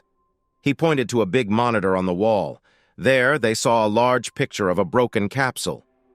"I broke the capsule to get a sample of the liquid inside, which is being tested now. But we also found something else," the doctor explained. They looked at the picture and noticed a small black device inside the soft shell of the capsule. "What is that?" Justin asked. "I have no idea, Sheriff. I've never seen anything like it. At first I thought it was some sort of RFID device, like what that Swedish company made. But why would that be in a capsule with poison?" "That's a good question," Ron replied. Logan studied the photo closely. "You think it's some kind of remote control?" Justin suggested. Ron shook his head. "I really don't know, Sheriff." "Do you still have the other capsule?" Logan asked Dr. Torres. "We do," the doctor said. "If it's okay with you, I'd like to take it with me. My agency has a good lab, and I'm sure we can find out what it is. I promise we'll share our findings." Justin glanced at Ron and Dr. Torres for their thoughts. "We can't analyze something like that," Ron said. "Sheriff, if they think they can find out what it is, I say let him take it." "All right, go ahead," the sheriff said. "Agent Harris, don't keep anything from us," he added. "You have my word, Sheriff," Logan replied. Dr. Torres found a strong plastic container to safely hold the capsule. He placed the second capsule inside and sealed it tightly. He then put it in a secure box. "Be careful with that," the doctor said as he handed it to Logan. "When will the chemical analysis be ready?" Justin asked. "Hard to say, Sheriff. It might take a few hours," the doctor replied. "Keep me updated," Justin said. They all left the lab and returned to Justin's office. It had been a long day and Justin was eager to go home to his wife. He poured another cup of coffee and sat down at his desk. "So, counselor, what do you think about all this?" Justin asked Donald. "Honestly, I'm still trying to wrap my head around it. How did you know I would argue for the death penalty?" Donald asked Logan. "It's not hard to guess. A well-known Texas politician killed in his home by his unfaithful wife and her helpers. It's pretty obvious." "True, I guess," Donald replied. "You told them there was a chance they might avoid severe punishment if they cooperate. What did you mean by that?" "Exactly what I said," Logan explained. "We don't have all the details yet, but if my instinct is right, and it usually is, there's a lot more going on here than just the murder of a local politician." "More like national security?" Donald asked, looking puzzled. "Yes. We've been tracking these people for a while. You wouldn't believe what they've tried to do. I'm talking about serious plans to harm a president, and even past attempts on other leaders. They nearly ruined our relationship with a key ally," he added, holding his fingers very close together. "And don't forget the many lives and families they've harmed," Logan said, taking a moment to breathe. "We've stopped them for now, but it's been a close call at times. The two women you have could provide information that helps us a lot in this situation." "Well, Agent Harris, I care about national security too, but we're also looking at the murder of a very respected man whose family has been here for over 150 years. I can't just overlook that. And no one is asking you to. Look, it's still early in the case. You don't have the whole story yet. The toxicology report on Commissioner Carter won't be ready for a few weeks. Mrs. Carter's computer is still being worked on. Plus, we have this capsule to examine. You just caught the third suspect in this case, but you haven't had a chance to question him yet. Prepare your case like you usually do. Let me speak to my superiors and see what they say. No one is getting away with this. Trust me. I really hope you're right about that, Agent Harris. Look, I have to go back to my office. It was nice to meet you," he said, holding out his hand. Logan shook his hand and they watched him walk away. "Now that he's gone, do you want to update me on Gallagher?" Justin asked. "Here's the simple version. Sheriff Gallagher used to work for the district attorney's office in El Paso before he came here. His wife thought he was being unfaithful, but she never could prove it. Instead of talking it over like an adult, she went to a relaxing retreat. Eventually, she became involved in shady operations. He started getting strange bills and letters from WME and thought he was dealing with a scam. His first plan was to threaten them with a lawsuit, but things turned out differently. They wanted him to act as a spy in the district attorney's office. He said no, so they threatened him with awful things even worse than what they did to your Commissioner Carter. He told them to go away and left. That's when he contacted us. I was put in charge of his case. We took down the local office, but not before they tried to kill him. They made it look like a street gang did it. That's when I got shot, but it was just a minor injury. In revenge, they killed his wife. They wanted her to help set him up to be killed, but she didn't. Her body was found in the Rio Grande. This whole situation was very humiliating for him. So he left El Paso and came here, hoping to move on." "Did he cheat on his wife?" Justin asked. "No, not at all. He was just a victim, like Commissioner Carter." Justin nodded. "My detective thinks this could be a distraction for something else. Do you think he's right?" "That's possible. Listen, it's getting late, and I need to get this back to the lab. I'll keep in touch, Sheriff," he said as he stood up. "Okay, Agent Harris, I'll be here." They shook hands, and Justin watched Logan leave, feeling a bit overwhelmed by everything that had happened. He then got a text from Terry saying that Gerald had been booked, searched, scanned, and put in isolation. What's next? He wondered. Half a world away, a woman named Allison Gatsby sat in her apartment in Manchester. She looked at the young woman whose blurry face appeared on her laptop screen. "Any word from Texas yet?" the woman asked. "I just got a message from the device in Carter. The other device is still working, but we need confirmation of what's happening." The other woman mentioned the time difference. "Keep an eye on the obituaries and local news. Do we have anyone nearby?" the woman asked.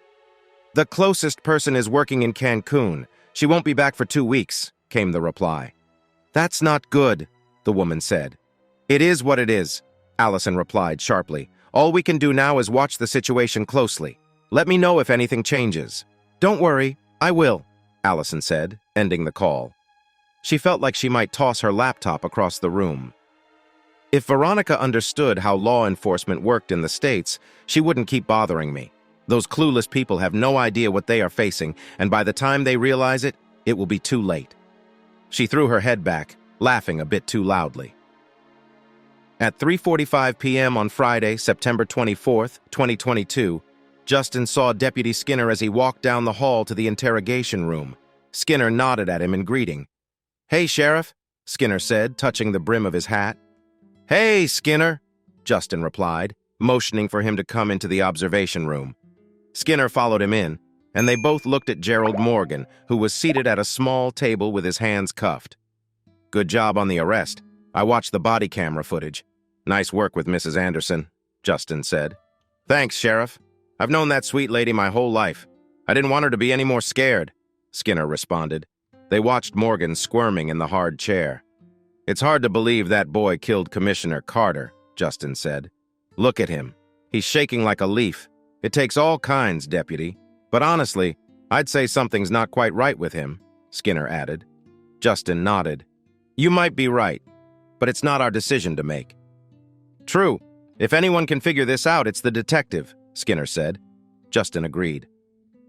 The former NYPD detective had earned everyone's respect in the department since coming to Hard Rock.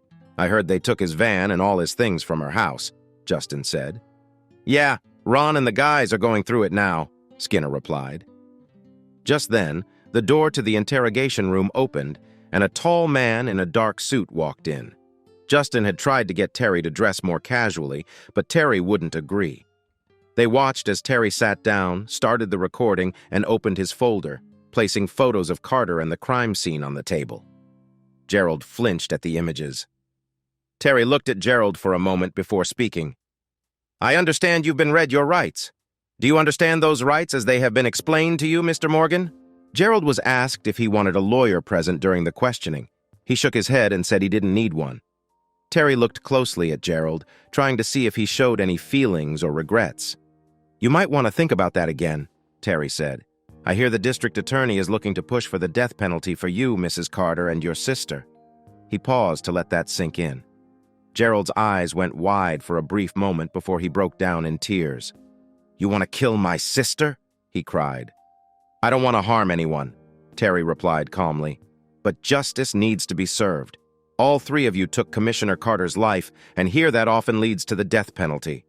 "No, not my Janet. Please, kill me if you must, but don't hurt her. I'll admit to anything, just don't hurt my sister." Gerald sobbed, tears streaming down his face. Terry watched him and glanced at the observation window, knowing Justin was watching closely. Turning back to Gerald, Terry felt he could easily get a confession, but he knew a case like this could fall apart in court. "Here's the plan, Mr. Morgan. I'm going to make a few phone calls. You just sit here and think for a moment," Terry said. He paused the recording, gathered his things, and left the room. Once in the observation area, he spoke to Justin. "Something seems off with that young man. I'm especially worried about how far he's willing to go to protect his sister. That might mess up his statements in court. I'll try to get Gallagher to take Gerald as a client, since he is working with the other two. If he can't help, I'll call a public defender." "Do you think he might not be fit for trial?" Justin asked. "No, I don't think so. I just want to ensure we've covered everything. The last thing I want is for a case to fail because of a small mistake." He turned to Deputy Skinner. "Could you watch over Morgan for a bit?" he asked. "Of course," Skinner said. "Thanks. I'll be back soon," Terry replied and left the room. Justin and Skinner looked at Gerald, who was now crying with his head on the table. "Did you see how he reacted when Terry mentioned his sister?" Skinner asked. "Yeah, I noticed. Do you think something strange was going on between them? Justin nodded slightly. It's a real possibility, he said. Skinner shook his head. That's just wrong. There are many kinds of crimes. Some are worse than others, Justin said, giving him a reassuring pat on the shoulder. Just keep an eye on him. We'll do that, Sheriff Skinner said as Justin stepped out of the room. Justin walked into the garage where Ron and his team were looking through the stuff in Gerald's van. He glanced around and saw all sorts of electronic gear. He noticed Ron studying a box of papers. What have you found so far? Justin asked. All kinds of things, Ron replied. The van is registered to Gerald. The address on the papers is Clovis, California. There's a pull-down bed in the back, and under it we found a lot of equipment. Cameras, computers, lights, audio recorders, very costly items, the kind used by professionals. We also found a box full of DVDs. You can guess what's on those, Ron added with a smirk. Really? Justin raised an eyebrow. Oh, yes. Seems like the Morgans like to record themselves a lot. The bedding in there has a lot of DNA on it. I get the feeling they didn't wash it often. If nothing else, we have a strong case for some serious family issues. Any weapons? Justin asked. Ron shook his head. Nope, none at all. We're still looking through everything. It might take a while. I'm sending these documents to Terry, Ron said, patting the box. Okay, keep me updated, Justin said. Will do, Ron replied. Justin nodded and walked outside for a quick smoke before heading back to his office. On his way, he saw Terry. Want to join me for a smoke? Justin asked. Sure, Terry replied as they headed to the smoking area. Justin offered Terry a cigarette, and they started to chat about Gallagher. He agreed to represent Gerald, Justin said. Good. What else? Terry asked. I talked to the County Health and Human Services Commission.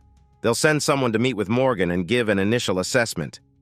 You really don't think he's not capable of understanding, do you? Justin pressed. Not really. It's just how he reacted when I mentioned his sister, Terry explained. I know these assessments usually come from the judge. I just want to be ahead of this if possible. Good thinking. I spoke with Ron. They're checking Gerald's van now. He's sending over a box of documents. They found a lot of expensive camera equipment and computers under a bed in that van. They also discovered some DVDs, Terry said, closing his eyes as he released a puff of smoke. Do I need to ask what's on them? Probably not. I think you can guess. But we should look them over just in case there's something we've missed. The van is registered to Gerald at an address in Clovis, California. I'm wondering if we should check it out. Maybe dig up some background to know what we're dealing with. Why? You mean me, right? Terry asked, surprised. Well, you are the lead detective on the case, Justin explained. Terry chuckled. What the heck? I've always wanted to see California. I'll have Sergeant Foster make the arrangements for Monday or Tuesday. I'd like you to be there for Commissioner Carter's memorial tomorrow. Terry nodded. When will the counselor see Morgan? The earliest they can come is Wednesday, Justin replied. Terry mentioned that you should be back from California by then. Unless you want to stay there, Justin said with a smile. Thanks, but no thanks. I enjoy being here with you two a lot. It's half a world away. Allison Gatsby opened her secure video chat app and saw a blurred face of a blonde woman on the other end of the line. She shook her head and laughed before talking. She already knew the woman's real name and that she was in Cancun. What can I do for you, Aggie? The blonde asked. How long until you can finish things up there? Allison asked. Maybe 10 days. Why? Aggie replied. I need you to go to Hard Rock, Texas, Allison said. Hard Rock? What happened? Did your little project go wrong? The blonde asked. Something like that, Allison said. And you need me to fix it again? I need you to check things out. I need to know what's going on, Allison explained. Check things out? What happened? Well, things didn't turn out as I had hoped. Carter and her workers have been arrested for murder, Allison said. The blonde sighed and shook her head. What do you know about this place? She asked. Allison shrugged. Not much. It's just a tiny dot on the map. Not important. Why do you ask? So you don't know anything about it. You just made guesses. You know what they say about guesses and mistakes, right? I've heard. Yes. You sound like you know more about the place than I do. I do. I know who the sheriff is. Oh? Who? Allison watched as the blonde searched on her computer. A moment later, she saw a picture of a big man with a full beard, a jagged scar, and a patch covering one eye. He looked intimidating. "Before you worry too much," the blonde said, "his name is Justin Miller. He's been the sheriff for about a year after his first wife left him for someone else. He worked as a mercenary for about 10 years before settling in Hard Rock." "Someone else? Who?" Allison asked. "Lucas Wilson, the oil tycoon." "Former oil tycoon. He passed away while in the courthouse. Rumor has it Miller led a raid against the company in southeastern New Mexico." "Really?" Allison asked, feeling more excited. Finally, a man worthy of her, she thought. "Any survivors?" "Word is they had his daughter and grandson," the blonde replied. "Then why wasn't he arrested?" Allison asked. "Officially, the FBI said the raid was done by a drug cartel from across the border. Miller became sheriff of Hard Rock shortly after." "Is he married?" Allison asked. Another picture appeared, this time of another blonde woman. "Yes, her name is Beverly. She's a local. Most people call her the Egg Lady. She keeps chickens and sells their eggs." "Got it," Allison said, her mind racing. "She seems a bit traditional, old-fashioned, wouldn't you say? Don't even think about it. From what I hear, Justin and Beverly care deeply for each other. If something happened to her, he would move heaven and earth to save her. And trust me, you don't want to see that happen." "Oh," Allison asked. "I heard he did something terrible to Elmer Jenkins. He got very angry and did something awful to him. It was a shocking scene," the blonde said. "Elmer Jenkins?" Allison asked, feeling a bit sick at what the blonde woman shared. "He was the former chairman of the board for Wilson Petroleum." "Wow, how do you know so much about this man?" Allison asked after a few awkward moments. "I've seen him act like that before. It's not something I want to go through again. Honestly, I think I would rather try to handle a wild animal." She said this in a flat voice that gave an uneasy feeling. "I keep an eye on him just in case he gets back into business." "So, did you send the ending messages?" "I did, but I only got one reply from Carter. Nothing from the contractor?" "No, not yet," Allison replied. "I see. It's a good thing Mona Lisa isn't here to see this. You know what she would have done, right?" "Yes, I do," Allison replied, thankful she had the sense to have her implant removed before leaving the States. "But that's not important now. I need someone to watch the ground right now. 10 days is the earliest I can get there. In the meantime, keep an eye on things as best as you can. Don't do anything until you hear from me. And hope they don't find a link to the Carter woman, understand?" "Yes, I have it under control. I doubt that. If you really had it under control, you wouldn't have reached out to me. I will be in touch. Goodbye." The call ended, and Allison thought about what the woman had said. She was right. If Mona Lisa or anyone from the old leadership team had been alive, she might have been in trouble for this. But they were all gone now. For all intents and purposes, Allison was in charge. Despite what the confident blonde suggested, she decided to wait the 10 days, but not much longer. She looked at the picture of Justin Miller, imagining what it would be like to be close to someone like him. A real man, someone who isn't afraid to take action. 11:30 a.m. Saturday, September 25th, 2022. The football stadium at the edge of town was packed as people came to honor Austin Carter. Every seat was filled, and hundreds of folding chairs filled almost half of the space to accommodate everyone.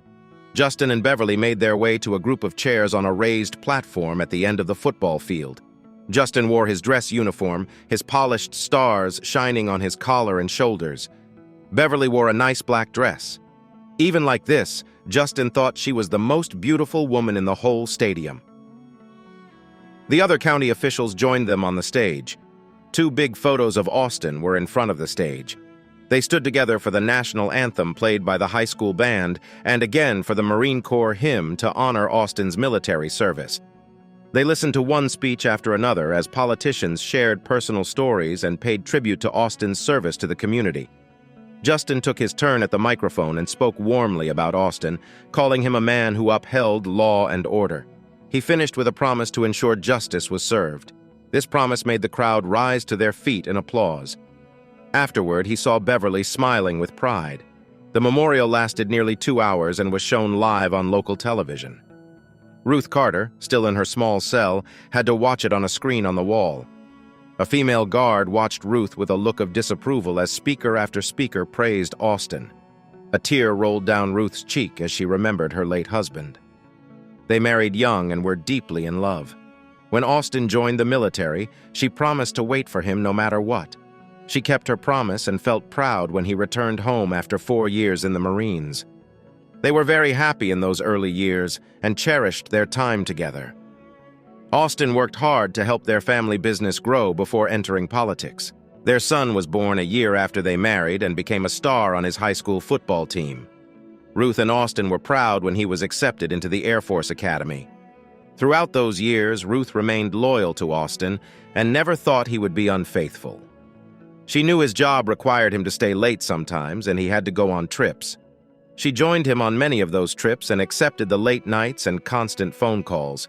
She told herself this was just part of being a county commissioner. It became even more challenging when he ran for re-election. The calls and meetings seemed endless, but she understood that his work was important. He brought businesses to Hard Rock, helping many people find good jobs with benefits. But one night, she stopped by the county building and happened to look up. Inside a window, she saw Austin with one of his assistants, Sheila Robertson. They hugged tightly, and to Ruth's shock, he hugged her back. It felt like a punch to her stomach. She never thought Austin could betray her like this. How could he? She wondered, wiping a tear away. Slowly, she went home and waited for Austin. When he arrived, he smelled like steak. He wrapped his arms around her and shared the news that a new mall was coming to town. It was something he had been planning for a while. "Where were you?" she asked. "We went out for a steak dinner." "I tried to call you to join us, but I got your voicemail. Who did you go with?" she inquired. "Sheila, Tyler, and a few others. Why? What's wrong?" he responded. "You tell me," she replied with a chilly tone. He looked at her, puzzled. "I don't know what's bothering you, but there's nothing going on," he insisted. "So you hug Sheila at work often?" she questioned. "Not always.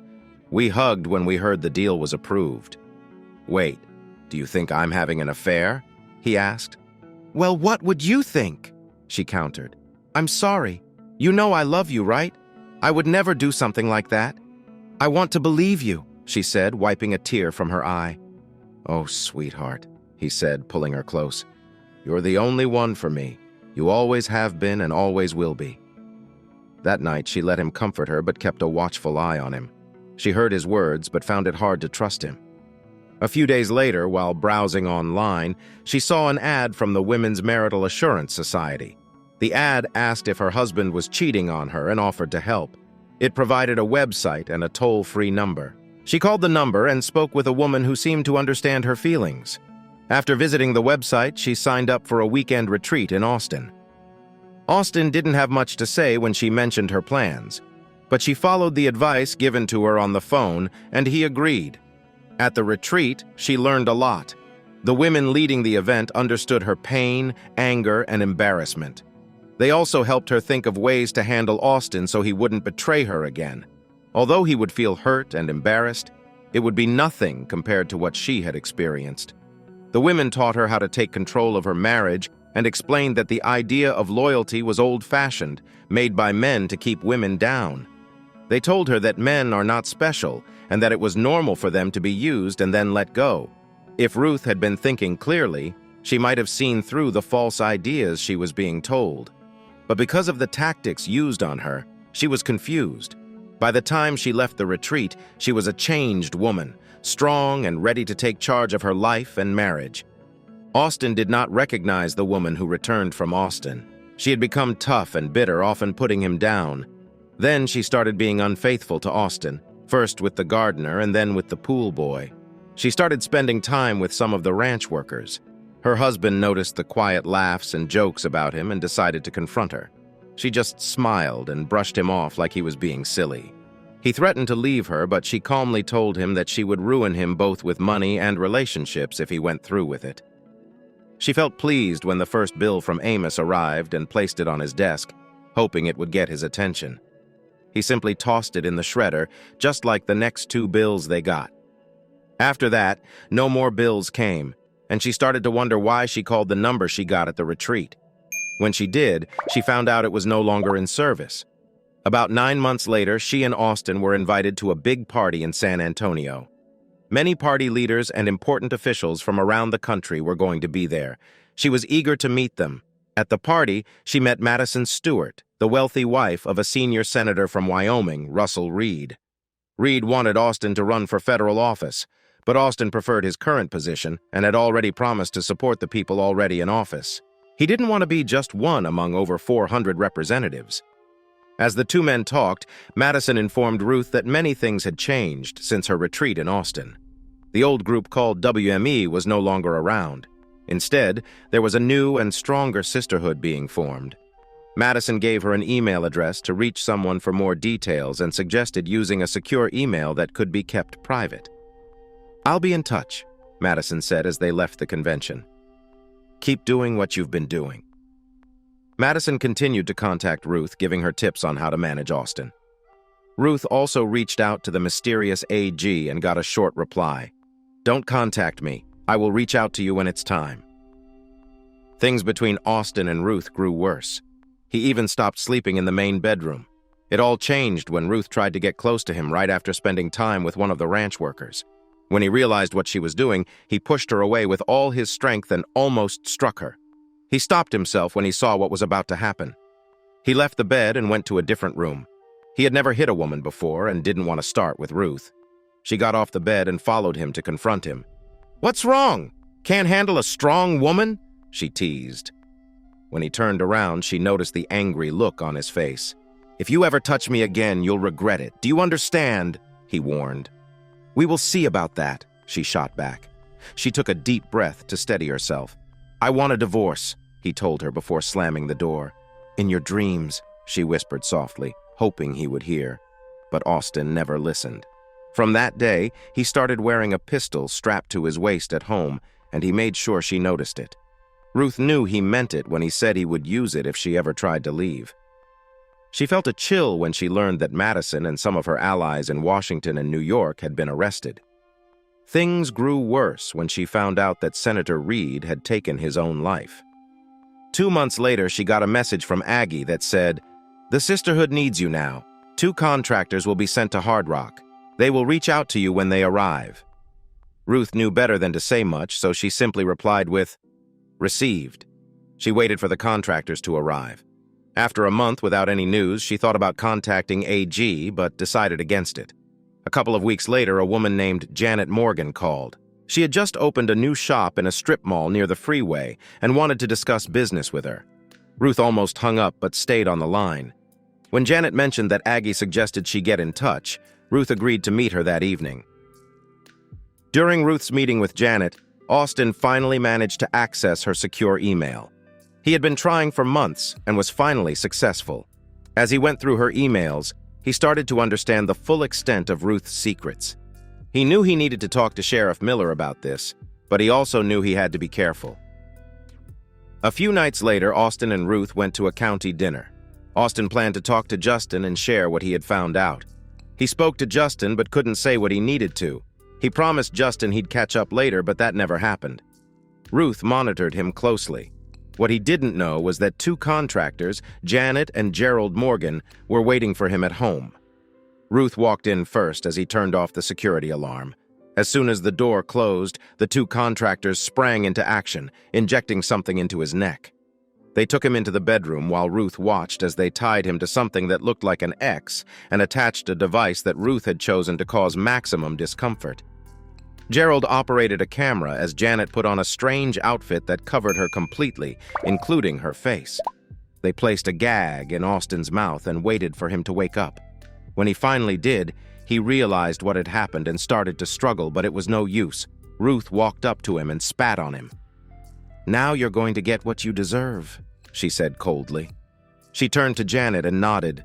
Ruth knew that in Texas, it wouldn't be hard for him to find someone new if he wanted. Then, one day, she, Janet, and Gerald walked in while he was reading an email saying Madison had been executed. At first, she wondered if he had accessed her private email, but now it was clear. She realized she had to take action. She nodded to Gerald and Janet, who stood behind her husband. Gerald held a spear gun, but it was Janet who pushed the button that shot the spear into Austin's back. Tears streamed down his face as he took his last breath. Ruth hoped that the substance Janet put on the spear tip made his end quick and painless. The three of them went upstairs and celebrated the night as best as they knew how. Ruth's thoughts turned back to her current troubles when she heard Sheriff Miller promising justice for Austin.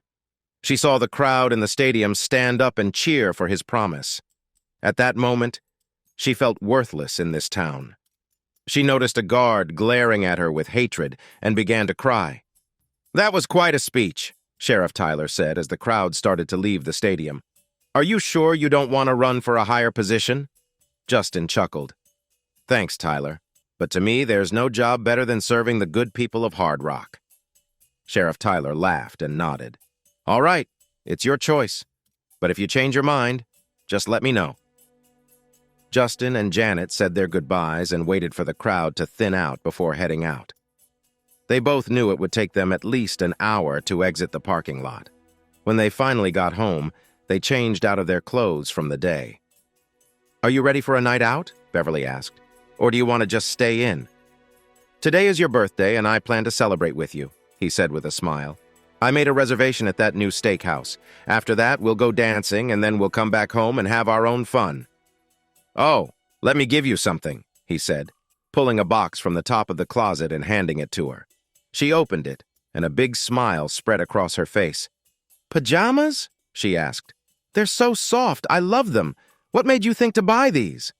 "Well, I noticed you've seemed a bit sad recently, so I wanted to remind you how special you are to me. I saw you looking at these online a while ago, so I thought they'd be a nice surprise." She looked at him and smiled back. "You're so sweet. I guess I've been feeling down.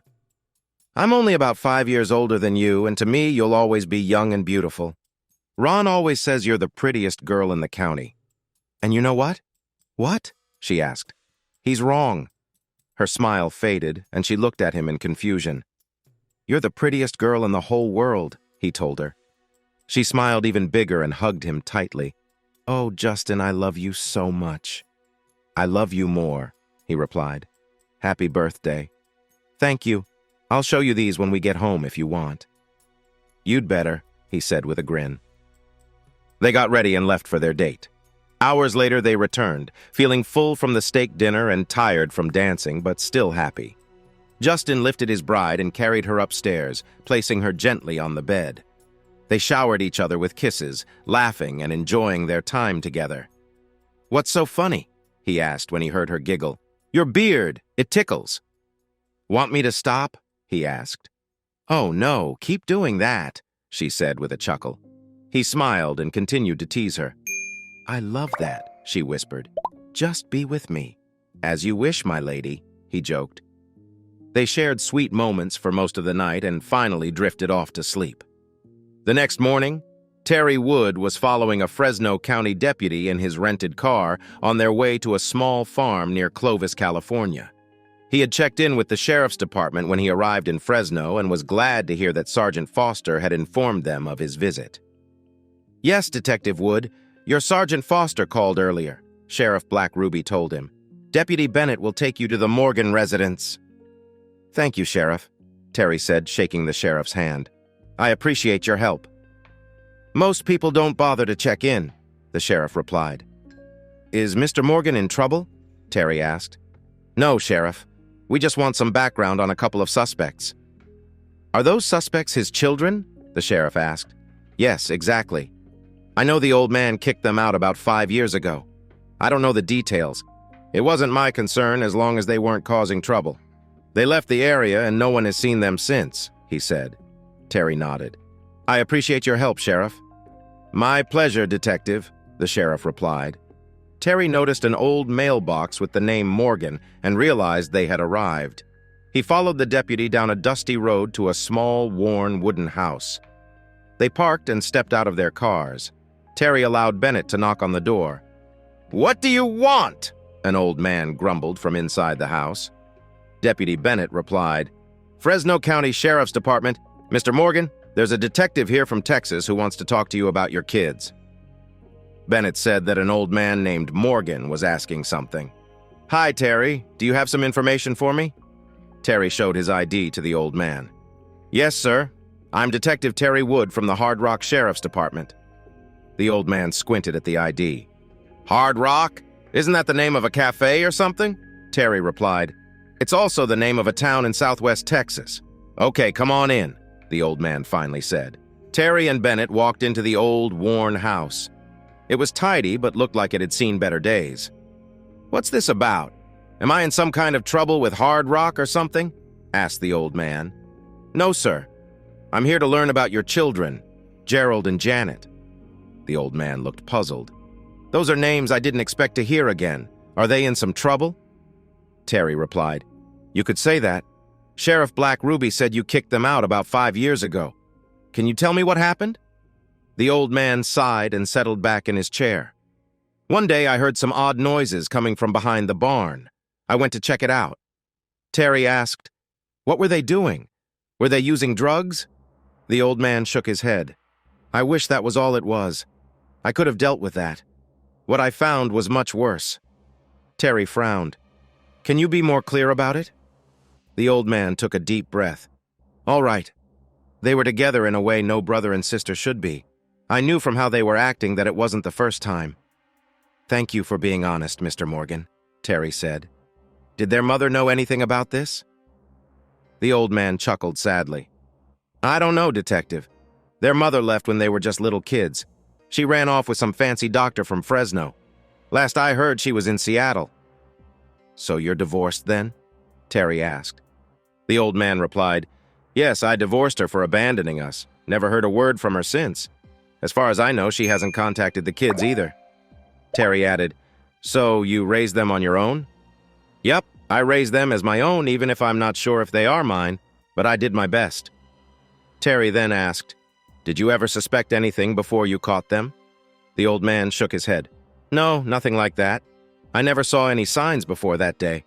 I noticed some looks between them, but I didn't think much about it. Janet is a lot like her mother. She started to be a bit playful and charming as she got older, but I never thought anything would happen between her and her brother. When was the last time you heard from either of them? Terry asked. The old man shook his head. I haven't heard from them since that day. Believe it or not, I miss them even now, he said, wiping a tear from his cheek. Did you get any mail for them? Terry asked. Just the usual junk, advertisements and things like that. I tossed it all. So, what trouble are they in now? Terry asked. They are suspects in a murder case, Mr. Morgan, Terry replied. The old man shook his head and tears rolled down his face. I'm looking for answers to explain their choices. What will happen to them? He asked. Well, we're still looking into the case, Mr. Morgan. It's too early to know what will happen. Terry paused. Is there anything you want me to tell them? The old man thought for a moment. Yes. Please tell them their father loves them and misses them, and that I'm sorry for how things turned out. It's not their fault that their mother left. I tried my best, but I guess it wasn't enough. It's not your fault, Mr. Morgan. They are adults now and must take responsibility for their actions. Can I ask you something? The detective said. How did they manage all these years? They found ways to make money. Different jobs, Terry replied, not wanting to hurt the old man by revealing too much. If there's anything I can do, just let me know. Please keep me updated on what's happening, the old man said. I will, Mr. Morgan. Here's my card. If you remember anything at all, let me know.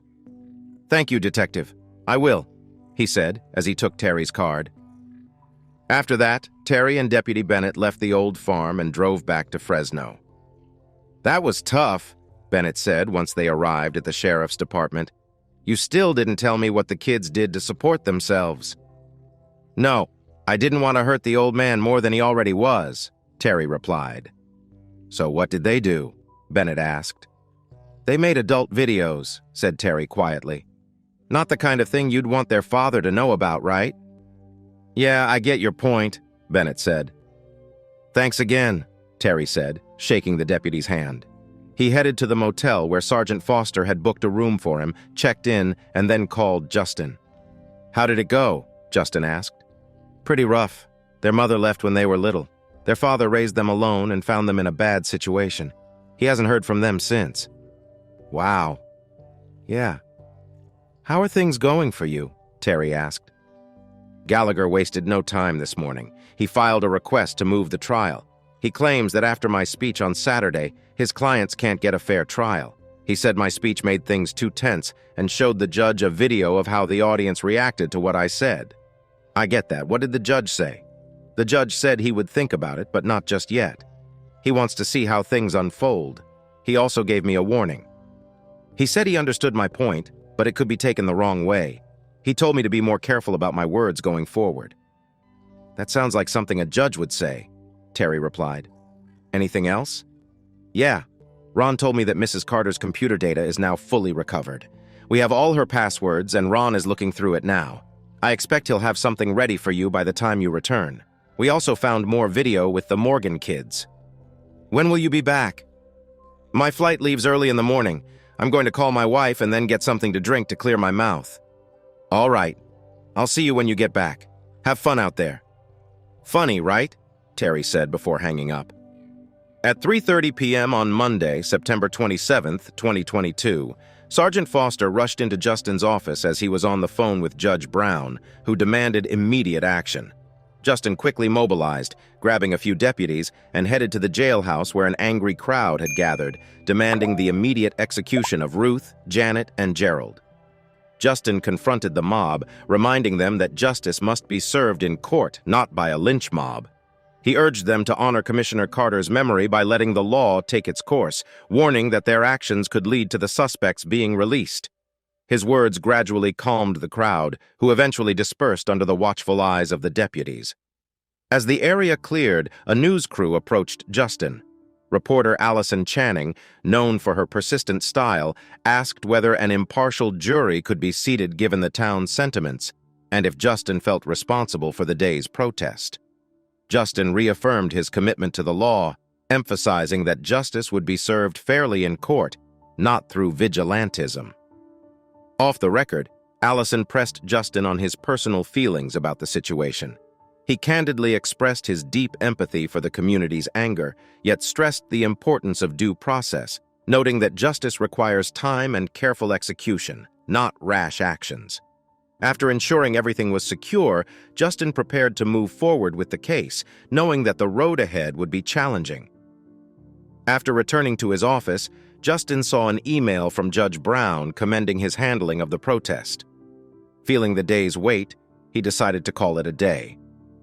At home, Beverly greeted him warmly, acknowledging the day's events.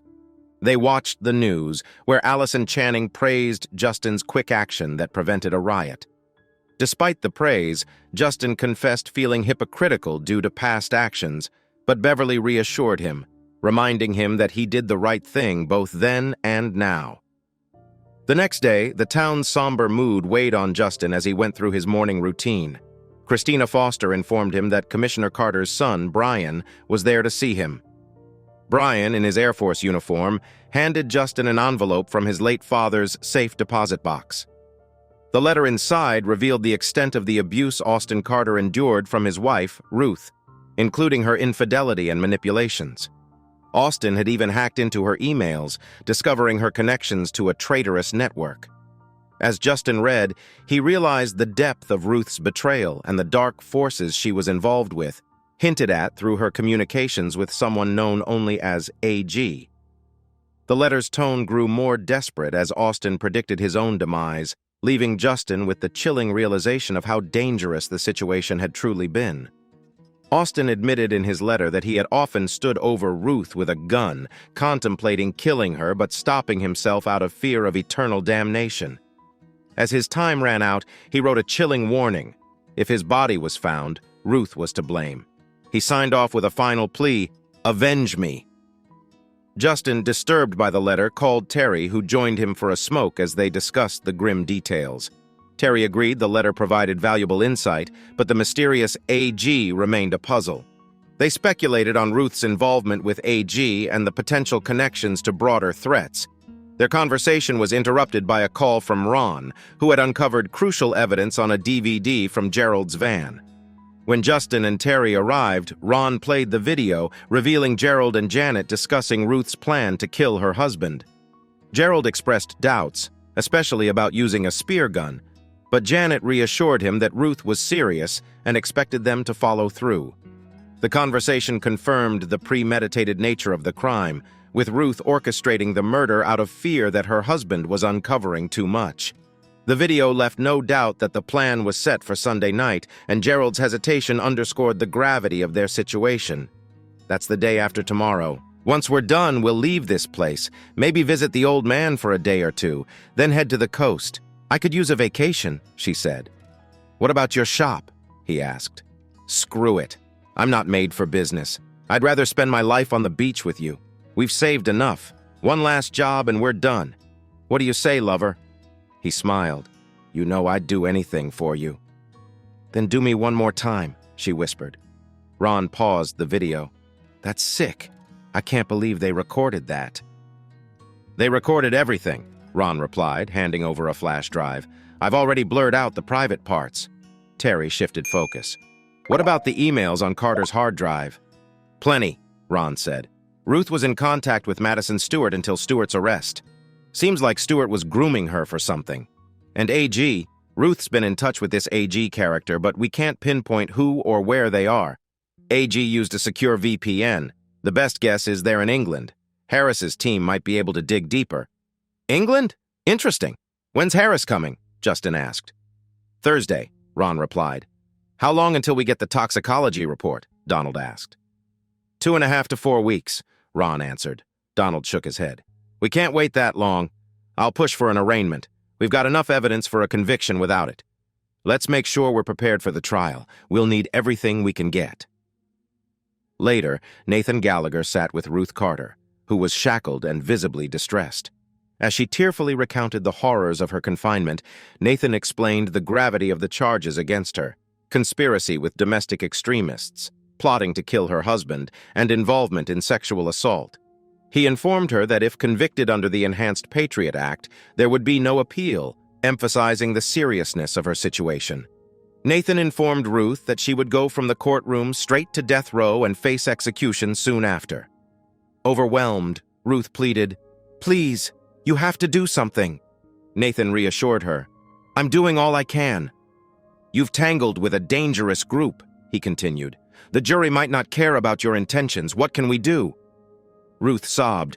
I just wanted revenge for Austin's cheating. I don't want to die. Nathan thought of her late husband, but kept his thoughts to himself.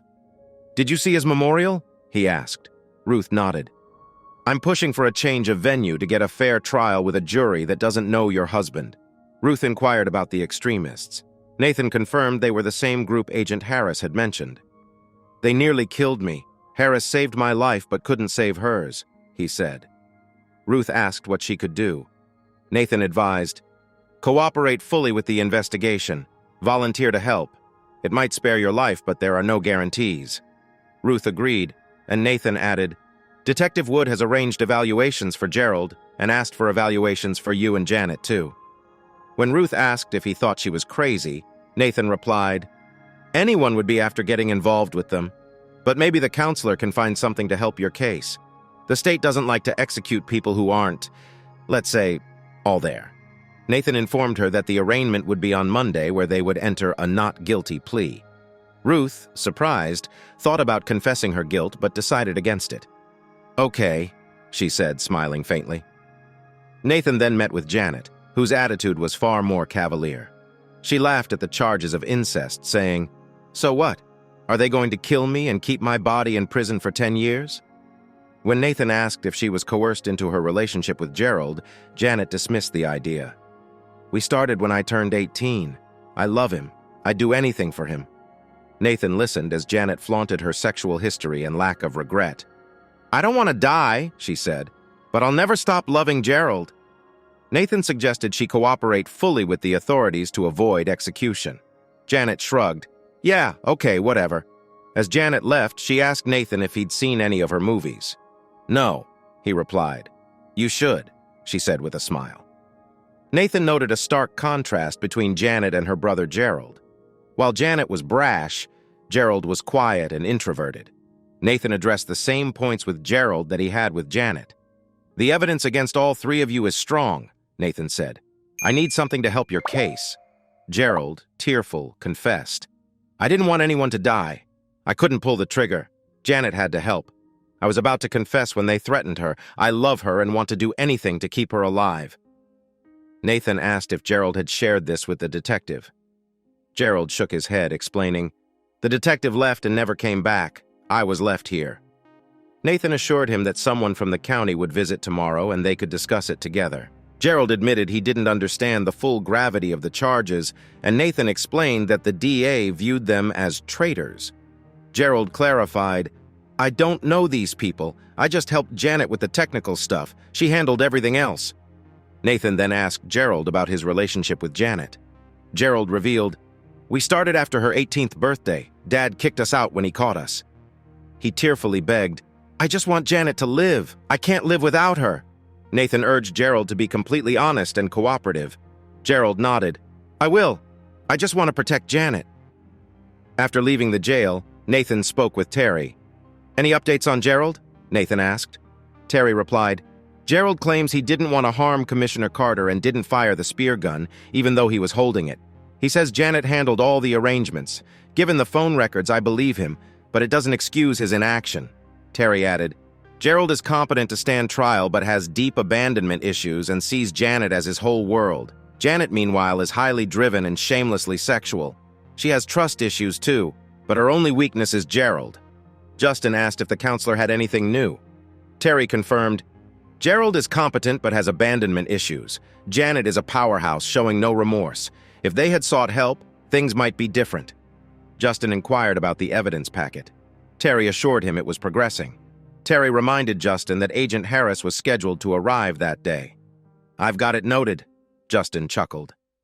In Cancun, Olivia Sanchez listened as Allison informed her of an arraignment hearing in Hard Rock on Monday.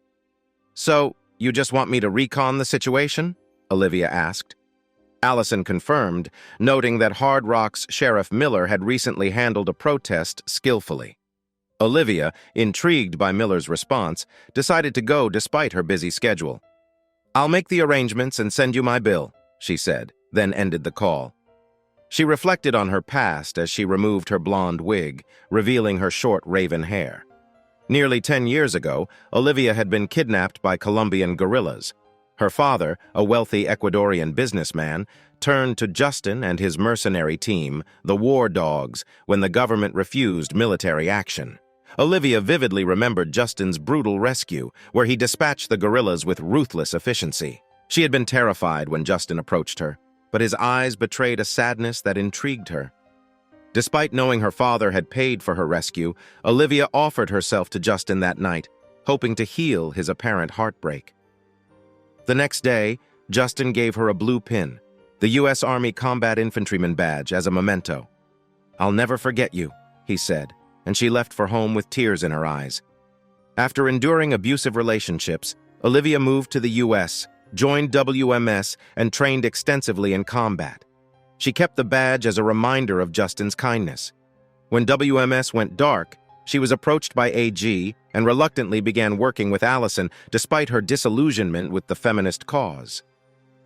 Allison's new task was recon in the town where Justin Miller served as sheriff.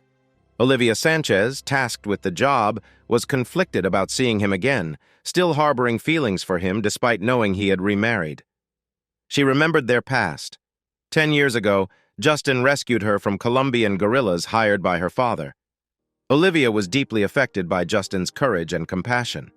Their brief encounter left a lasting impression on her, especially when he gave her a U.S. Army Combat Infantryman badge as a memento. Despite her new life in the U.S. and her work with AG, she never forgot him. Back in Hard Rock, Sheriff Justin Miller awaited the arraignment. As he smoked outside the courthouse, he noticed something unusual on Asher Hill. The hill, topped by an old cemetery and devoid of residents, seemed odd to him. He radioed for a check. Olivia, crouched behind the cemetery wall, snapped photos of Justin. When he spotted her, she scrambled to her rented Jeep and sped away, narrowly escaping detection. Moments later, Justin's radio crackled. Hal from Air One reported seeing fresh tire tracks, but no sign of Olivia. Justin decided to investigate further. Arriving at Asher Hill, he examined the tire tracks, determined to find out who had been there. Justin examined the tire tracks on Asher Hill, noting they were from wide off-road tires, possibly from a Jeep. Footprints led him to a stone wall, and he realized the vantage point allowed a clear view of the courthouse. Alarmed, he drove into town and instructed Christina to increase courthouse security. While patrolling downtown, Justin noticed a brown Jeep with similar dirt from Asher Hill. He stopped his truck and checked the vehicle, parked behind the Boardwalk coffee shop. Inside, he found Sally Richards and a nervous woman by the window. Sally didn't recognize the woman, but Justin's suspicion grew as he approached her. To his shock, the woman was Olivia Sanchez, whom he hadn't seen in over a decade. Olivia, visibly emotional, admitted she had been taking pictures for a travel magazine. However, Justin noticed a suspicious mole on her neck, similar to the poison capsules found earlier. Realizing the danger, Justin stopped Olivia from harming herself. He ordered Sally to call for deputies and a medical team. Holding Olivia's wrists tightly, he reassured her, "I'm not letting go.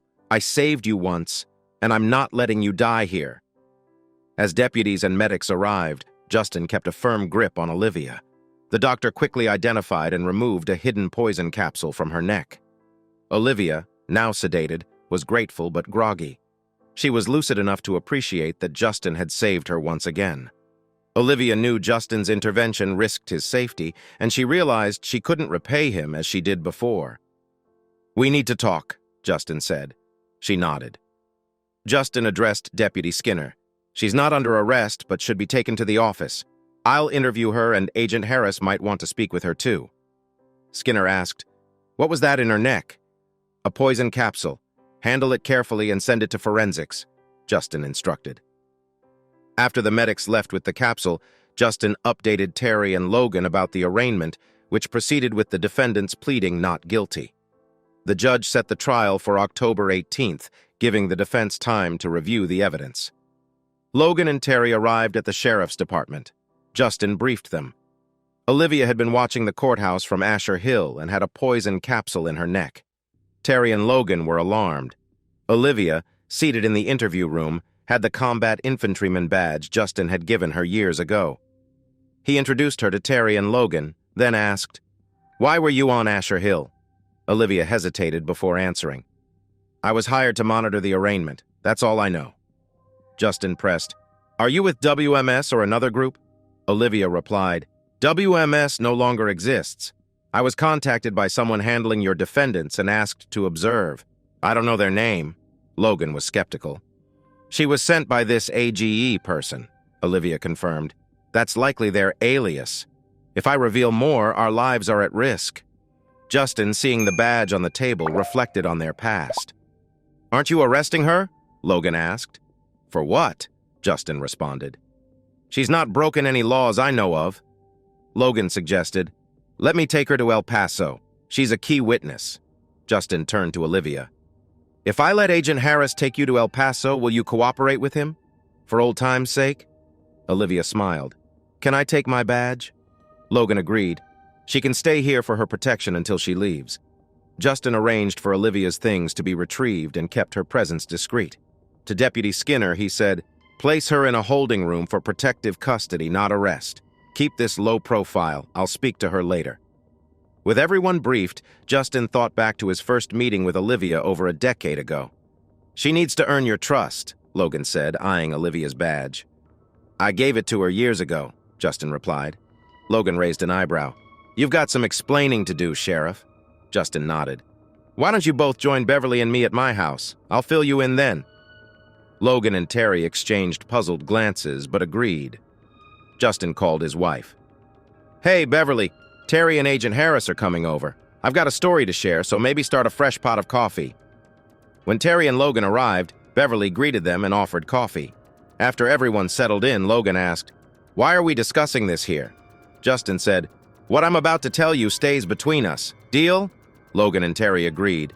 Justin began, "Before becoming sheriff, I worked as a private security consultant for about 9 years.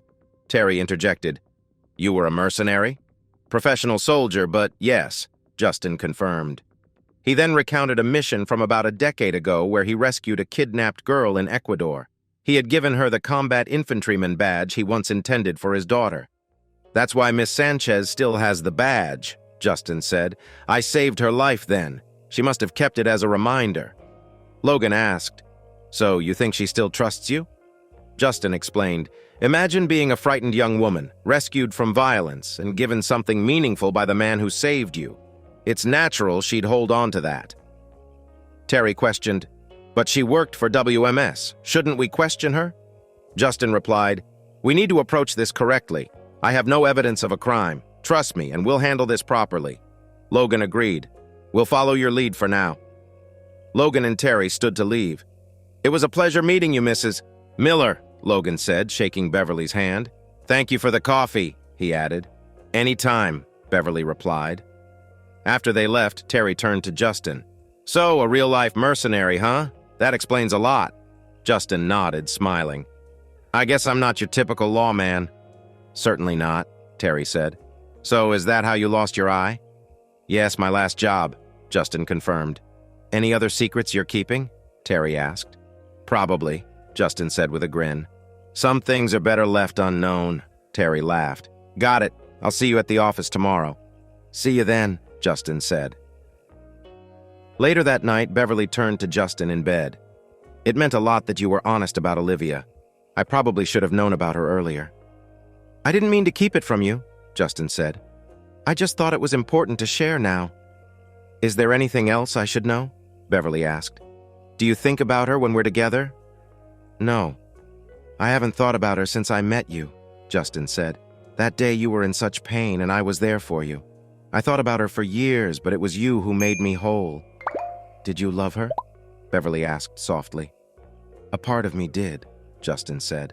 "She made me feel like a man at a time when I needed it most. But you, Beverly, are the one I truly love." Tears welled up in Beverly's eyes. "Do you mean that?"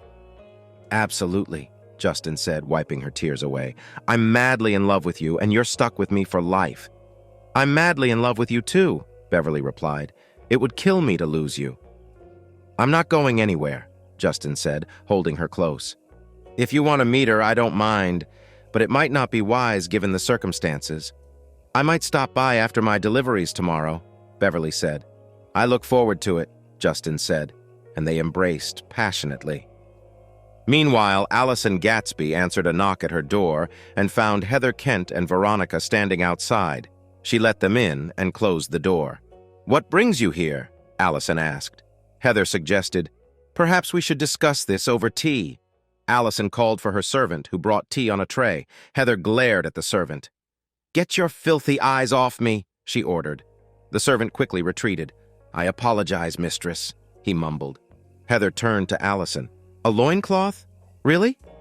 Allison shrugged as she poured the tea. "I couldn't bear looking at him all day." Heather and Veronica chuckled. "So, what's the situation?" Heather asked. "It seems your little experiment hasn't gone as planned," Allison said. "But we learn from these things." "Yes," Heather agreed. "If you beat a dog often enough, it will eventually bite back." "This was more than an experiment," Allison said. "It was a diversion to mislead the authorities." Heather raised an eyebrow. "You sent the signal to Carter and Morgan, right?" "Yes," Allison confirmed. "But they're still alive. They just had their arraignment." Veronica added, "What about the contractor for Intel?" "She's missed 2 check-ins already," Allison said. "If she misses another, we'll have a problem." Heather leaned forward. "The old methods aren't working," she said to Allison. "Mona Lisa Gray and her sisters moved too quickly, pushing too much too soon. Their actions led to unnecessary deaths." Allison nodded. "The sisterhood of the new way isn't just a rebrand. It's about accepting that the old methods are obsolete. We need to be more subtle," Heather continued. "With 2 American agents embedded in our security and 2 of ours in theirs, everyone is watching. It's no longer just about us." "Should we eliminate Carter and her team?" Allison asked. Heather shook her head.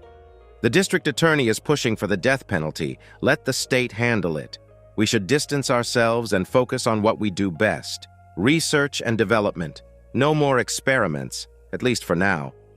"Understood," Allison said, knowing Heather could be as tough as Mona Lisa when needed. She backed off. "We've taken enough of your time," Heather said, placing her teacup on the table. "I'll be in touch." "Thank you for the tea," Allison said, chuckling at the loincloth comment. "Good day." As Allison escorted Heather and Veronica to the door, she checked her watch. Olivia was due for a check-in. Back at the sheriff's office, Justin called Deputy Skinner. "How's our guest?" "She's fine, Sheriff. Just finished breakfast, but seems a bit nervous," Skinner replied. "Got it. Head out and make your rounds," Justin said. After Skinner left, Justin's phone buzzed. It was Ron. "We've gone through Miss Sanchez's belongings, found a message on her phone. Your services are no longer required," sent from AG. "Bring the tablet and meet me in interview room 1, Justin instructed. He called Terry and Logan, then had Olivia brought to the interview room. He met them outside and entered the room to find Olivia looking uneasy. "Good morning, Olivia. How was your night?" Justin asked. "Good morning." "It was fine," Olivia replied. Justin gestured to Ron, who handed him the phone. "Read this message for us, please." Olivia's face paled as she read the text. She slapped her neck in realization. "I missed 3 check-ins. Protocol assumes I'm dead or captured. It's a grim confirmation." "What's amusing?" Justin asked, noting her smile. "There was a line in a movie about assumptions being the mother of all screw-ups. I told AG that once. She didn't find it funny," Olivia said quietly. Justin chuckled. "I've seen that movie too. It's quite accurate. Did the poison capsule have a chip?" "No," Olivia said. "My implant predated those." "You've saved my life again," she said softly. "How can I repay you?" "Not like last time," Justin said with a grin. "My wife would prefer you meet her in person." "What?" Logan asked, surprised. Justin held up his hand to quiet Logan. "I'd like you to meet my wife," Olivia said. "But first, tell me about yourself. I doubt they'll give you a good reference after rescuing me." Olivia continued. "I went back to university, met Roberto, and we were together for a few years. It started well but ended badly. He became too demanding and I couldn't handle it." Olivia continued. "When I caught Roberto with another woman, I ended the relationship. After graduating, Papa introduced me to Ionesco, who was much older and more demanding. He became abusive, and though I told Papa, he didn't seem to care. I fled Ecuador for the US, hoping to find you, but no one knew where you were. I met Pat Witherspoon at a club, and she recruited me into a network." Logan asked, "Who's Pat Witherspoon?" Olivia replied, "She promised no man would ever hurt me again and set me up for special training, languages, weapons, combat, and other skills for the final struggle against patriarchy." "What did you do after training?" Justin inquired. "I became a verifier, essentially a private investigator. I'd confirm infidelity claims and pass proof to the client. What they did with it was up to them." "Did you know what might happen after you provided proof?" Justin asked. "Only that something bad could happen, but I wasn't supposed to know the details. I never participated in the punishment," she said. "There was a time when the company went dark. I heard from AG." "Do you know who this AG is?" Justin asked. Olivia responded, "Her name is Allison Gatsby. I don't know her location, but it's not in the US. I worked for her, doing similar work as before." "Did she send you here?" Justin asked. "Yes," Olivia confirmed. "Do you know what happened to Commissioner Carter?" Justin asked. "I saw it in the news. AG used Carter for an experiment in control. I warned her, but she didn't listen," Olivia said. "She pushed Carter too hard, too fast." Justin placed the tablet on the table. "Can you give us access to this?" Olivia warned. "I wouldn't connect it if I were you. A destructive payload will be activated upon internet connection." "Can we disable internet access?" Justin asked Ron. "It'll take a bit, but I can do that," Ron replied, taking the tablet. Justin turned to Olivia. "This federal officer works with the task force investigating your mess. Will you answer his questions?" "Yes, I'll help bring them down," Olivia said. "Call me Olivia," Logan asked. "Do you know Oscar Warren?" "I've heard of him, but never met him. He was a major target for Omar," Olivia said with a smile. Justin's phone buzzed with a message. "Looks like you have a visitor," he said, turning to Olivia. "Who?" she asked. "It's Beverly. She wants to meet you. Are you up for it?"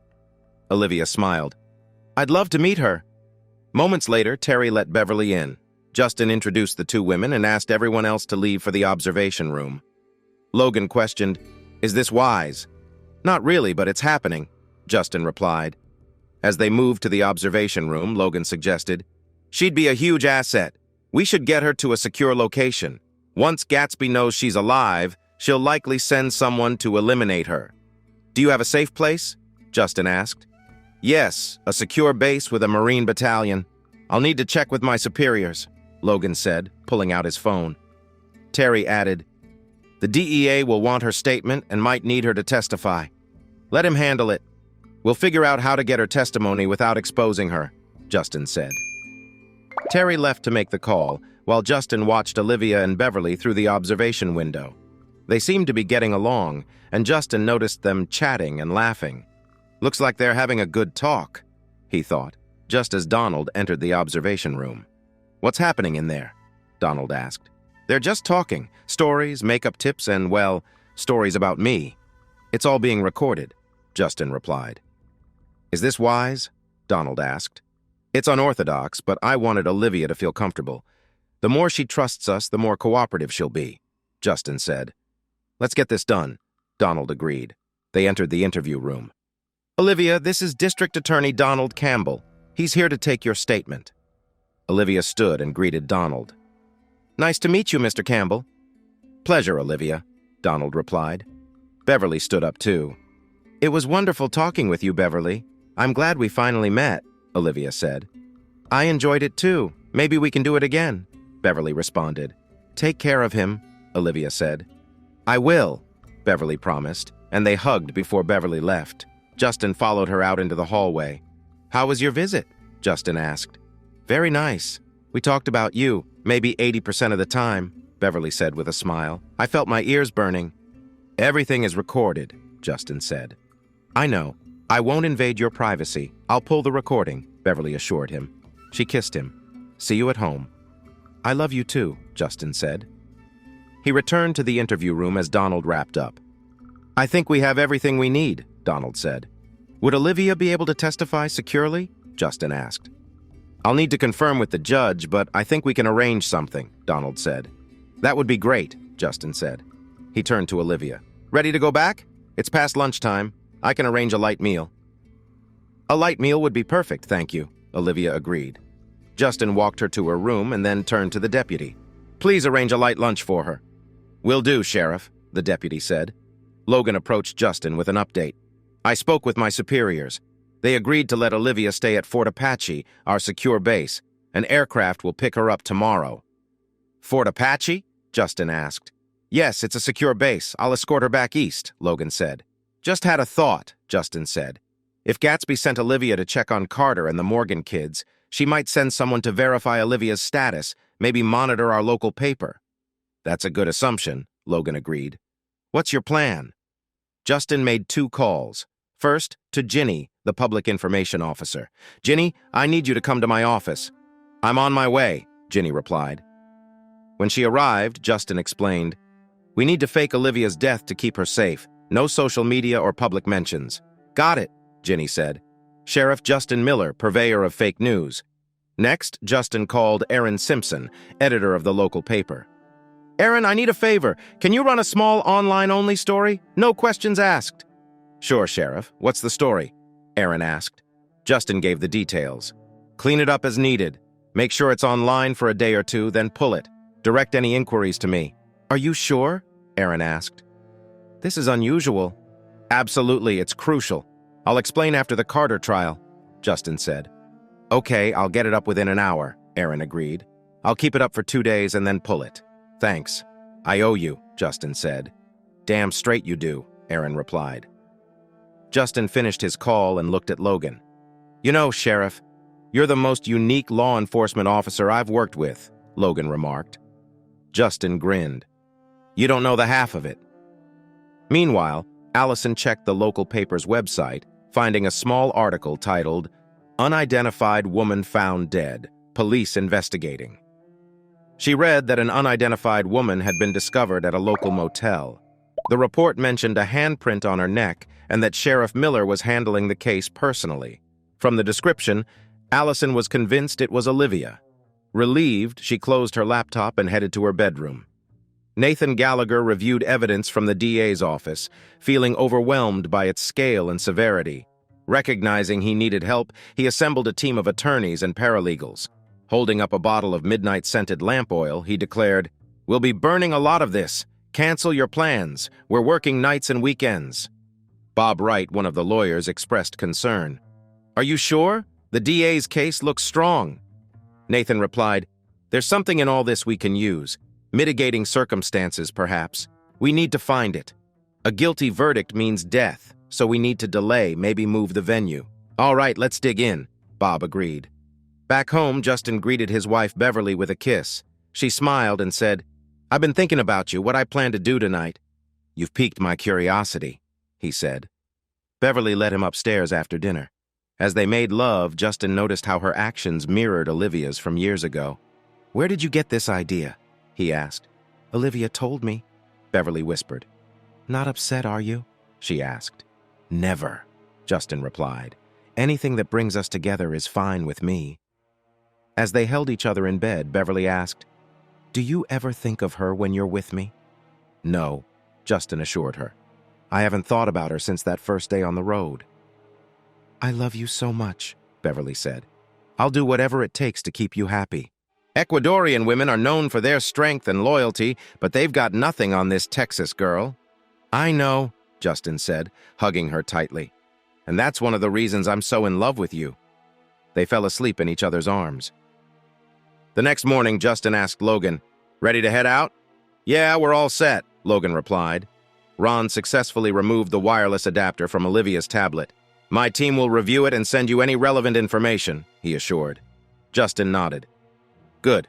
I'll follow you to the airport. No lights or sirens." He glanced at Olivia in the dark SUV. "Ready to go?" "I'm set," Olivia replied. They left the sheriff's department and arrived at the hangar where Logan met them. As they approached the private jet, Justin said, "I guess this is where we part ways. You still have your badge?" "Of course," Olivia said, holding it up. "It was good to see you, Justin. Maybe after this is over, you and Beverly can join me for dinner." "I'd like that," Justin replied. "I've thought about you often and wondered how things might have turned out." "No need to say more," Olivia said with a smile. "I understand. I promised never to forget you, and I haven't." She embraced him and kissed his cheek. "Beverly loves you very much." "Yes, she does," Justin agreed. "And I love her just as much." Olivia smiled. "At least we'll always have Colombiano." "Always," Justin said. "Take care and stay in touch." "I promise," Olivia said before boarding the plane. Justin turned to Logan. "Take good care of her, you hear?" "I will, Sheriff," Logan assured. "And I'll make sure she stays in touch with you and Beverly." Justin watched as the plane took off, then headed back to his truck. October 18th, 2022, 9 a.m. The courtroom was packed for the high-profile trial in Hard Rock, Texas. Protesters outside demanded harsh penalties for the defendants. Justin had prepared with extra deputies and DPS officers to maintain order inside. Nathan Gallagher and his team sifted through evidence, overwhelmed by its scale. He'd enlisted additional lawyers and paralegals, determined to find anything that could help. As they worked late into the night, Nathan held up a bottle of midnight-scented lamp oil. "We'll be burning a lot of this. Cancel all your plans." Bob Wright, one of the attorneys, questioned the strategy. "The DA's case looks solid." "There's something in all this we can use," Nathan replied. "We need to delay and find a less biased venue if we can."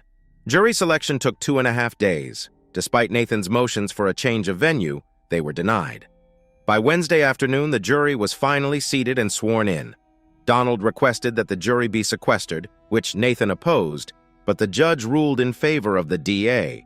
Both sides presented their cases vigorously.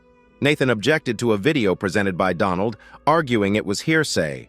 The judge sustained the objection, instructing the jury to disregard the video, but both sides knew the impact of what had been shown.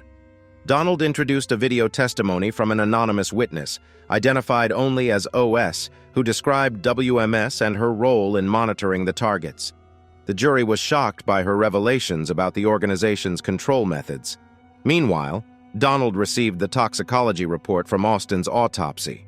The toxicology report revealed Austin had been administered a compound that weakened his willpower and emasculated him, in addition to the chemical on the spear. After nearly 10 days of arguments, both sides rested their cases. The judge adjourned court for the day, noting the late hour. On Thursday, October 28, 2022, with the case concluded, he instructed the jury on the law and sent them off to deliberate. The tension was palpable. Donald was confident in the jury's decision, but anticipated the verdict might take a few days due to the case's complexity. The next afternoon, the jury returned with guilty verdicts for Ruth, Janet, and Gerald. As they sobbed at the news, Donald immediately moved to declare them domestic extremists under the Enhanced Patriot Act. The judge agreed to consider the motion and scheduled sentencing for Monday, November 8th. Donald approached Nathan, extending his hand. "Congratulations. You might just get your pound of flesh." Nathan shook his hand. "You had me worried there for a while. It's been a tough few weeks. How about a beer to unwind?" "Sounds good. My treat," Donald said. They headed to a nearby bar. Meanwhile, Heather and Allison discussed the trial over video chat. "They're as good as dead," Heather said. "All we need now is the sentencing," Allison replied. "If they get the death penalty, it will be carried out quickly with no appeals." Heather instructed Allison to monitor the situation and report directly to her from now on. "No more experiments. Focus on research and development." "Yes, mistress," Allison said. Monday, November 8th, 2022, saw the courtroom packed again for the sentencing phase. A peculiar man with a scarred face and eye patch sat quietly at the back, largely unnoticed. The judge entered, and the proceedings began with emotional testimonies supporting the death penalty. Brian, Ruth's son, gave the most poignant testimony, revealing that despite sharing her name, Ruth's actions had stripped her of any remaining compassion. After hearing her son's damning testimony, Ruth broke down in tears. The judge decided to retire to his chambers to consider everything. As he entered, a federal agent, Special Agent Logan Harris, followed discreetly. "Who are you, and what are you doing here?" the judge asked, surprised. "I'm Special Agent Logan Harris from the Homefront Security Task Force," Logan said, showing his credentials. "I need you to reconsider the death penalty. These individuals could help us dismantle the organization responsible for Commissioner Carter's death." "You want me to release them?" the judge asked incredulously. "No, Your Honor. Just transfer them to my custody and sentence them to life. They won't go free but have crucial information." The judge was resolute. "Did you see the crowd outside? The outcry in this courtroom? I can't ignore that. I live here and must face these people every day. I can't accommodate your request. Please leave before I call the bailiff." Logan left the chambers, disheartened. The judge soon returned to the courtroom and announced his decision. "Ruth Carter, Janet Morgan, and Gerald Morgan, you've been found guilty and declared domestic extremists under the Enhanced Patriot Act. You are sentenced to death. You will be executed at 6:15 p.m. on Wednesday, November 10th, 2022, at the Texas State Penitentiary in Huntsville." The courtroom erupted in approval as Ruth, Janet, and Gerald were led away in tears. Donald turned to Justin and Terry. "That's it. You going to witness the executions?" "I suppose I have to," Justin replied quietly. "Want to join me, Terry? It's a long drive and I'd appreciate the company." Terry agreed to drive and spend the night, leaving early Wednesday morning. On November 10th, Justin, along with other witnesses, observed the executions of Ruth, Janet, and Gerald. It was a grim experience. Justin noticed something unusual when he saw a federal van with U.S. government plates being used to transport the bodies. He watched as Logan Harris climbed into the back of the van. Justin called Logan immediately. "Why is a federal van transporting the remains? And why are you with them?" Logan responded. "Sheriff, that's need-to-know information and you don't need to know." "That's not acceptable," Justin said. "I think you owe me an explanation. You got your pound of flesh. You saw the execution, the death certificates. What more do you need?" "I need an explanation," Justin said. Logan chuckled. "What, you think we can raise the dead? Given what I've seen, nothing would surprise me. Those three won't cause trouble again?" "Not at all," Logan assured. "They're as dead as a doornail. But you better not be lying to me." "Not a problem, Sheriff. It was a pleasure working with you. Maybe we'll meet again." With that, the call ended. Justin shook his head, got into his truck, and drove away. Meanwhile, Logan turned to the technician who had just finished setting up. "Ready?" Logan asked. "Almost," the tech replied, preparing to inject the solution into the convict's IVs. Minutes later, the three bodies in the bags began to stir. Logan and the tech helped them sit up and handed them drinks. "Welcome back," Logan said. "You've been given a reprieve from your death sentence." "Reprieve? What's that mean?" Ruth asked. "You're not free," Logan explained. "You have new identities and a chance to live if you cooperate. Mess up, and the death sentence is back on." Logan handed them packets with their new identities. Ruth became Isabel Hall, while Janet and Gerald were now Rhonda and Mark Bradshaw, a married couple. Janet requested a favor for their father, which Logan agreed to consider despite its irregularity. Half a world away, Allison reported to Heather. "It's done, they're dead." "Good. Now back to work," Heather said before ending the call. On Friday, November 12, 2022, Sheriff Justin Miller was greeted by Liam Bolton from the DEA in his office. "Director Bolton," Justin said, extending his hand. "What brings you to Hard Rock?" "Just passing through," Liam replied with a smile. "But really, I came to see you. I've been following your career and considered recruiting you." Justin raised an eyebrow. "Seriously? You know about the Wilson Petroleum operation?" Liam nodded. "We know all about you. Impressive work." "Hell, son, I watched it in real time. Amazing what satellite imagery can do these days," Liam said. "And you did nothing?" Justin asked, incredulous. "If you hadn't acted, I'd have sent drones with Hellfire missiles," Liam explained. "You saved me the cost and hassle. And besides, I didn't want the collateral damage." Justin raised an eyebrow. "You knew they had my daughter and grandson?" "Of course," Liam said. "But I'm here to talk about something else. I'm impressed with how you handled the Carter case. Agent Harris speaks highly of you." "Thanks," Justin replied. "But why is the federal government interested in the remains of executed felons?" "Some questions are best left unanswered," Liam said cryptically. "A bigger storm is coming. Could be 5, 10, or even 20 years. When it hits, it'll affect more than just the USA. We need to be ready." Justin nodded. "So what's your point? Agencies like mine are the seawall, but you and others like you are the tip of the spear," Liam said. "You get what I'm saying?" "Yeah, I think so," Justin replied. The two men shook hands. Liam finished his coffee and said, "Pleasure meeting you, Sheriff. I'll be in touch. Now I'm off for some biscuits and gravy." Justin watched him leave, pondering what's next. 3 days later, Lawrence Morgan was drowning his sorrows in beer, having received death certificates for his children but no chance to say goodbye. Despair was his constant companion, and he even contemplated suicide. A knock on the door interrupted his misery. He stumbled to the door and found a delivery man with an envelope. "Sign here," the man said. Lawrence signed and took the envelope, noticing it lacked a stamp or address. Inside was a letter that read, "Dad, don't believe everything you hear. We're doing okay. We're sorry for everything. We love and miss you. PSJ turned out to be a better businesswoman than expected. Here's a little something for you. Maybe buy a new tractor, a new roof, or that vacation you always wanted."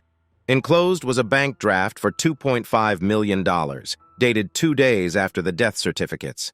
His tears dried up, replaced by laughter. A Hawaiian vacation was looking pretty good right about now. Thanks for listening to One Infidelity Hit. If you liked what you heard, don't forget to hit that subscribe button and drop us a like.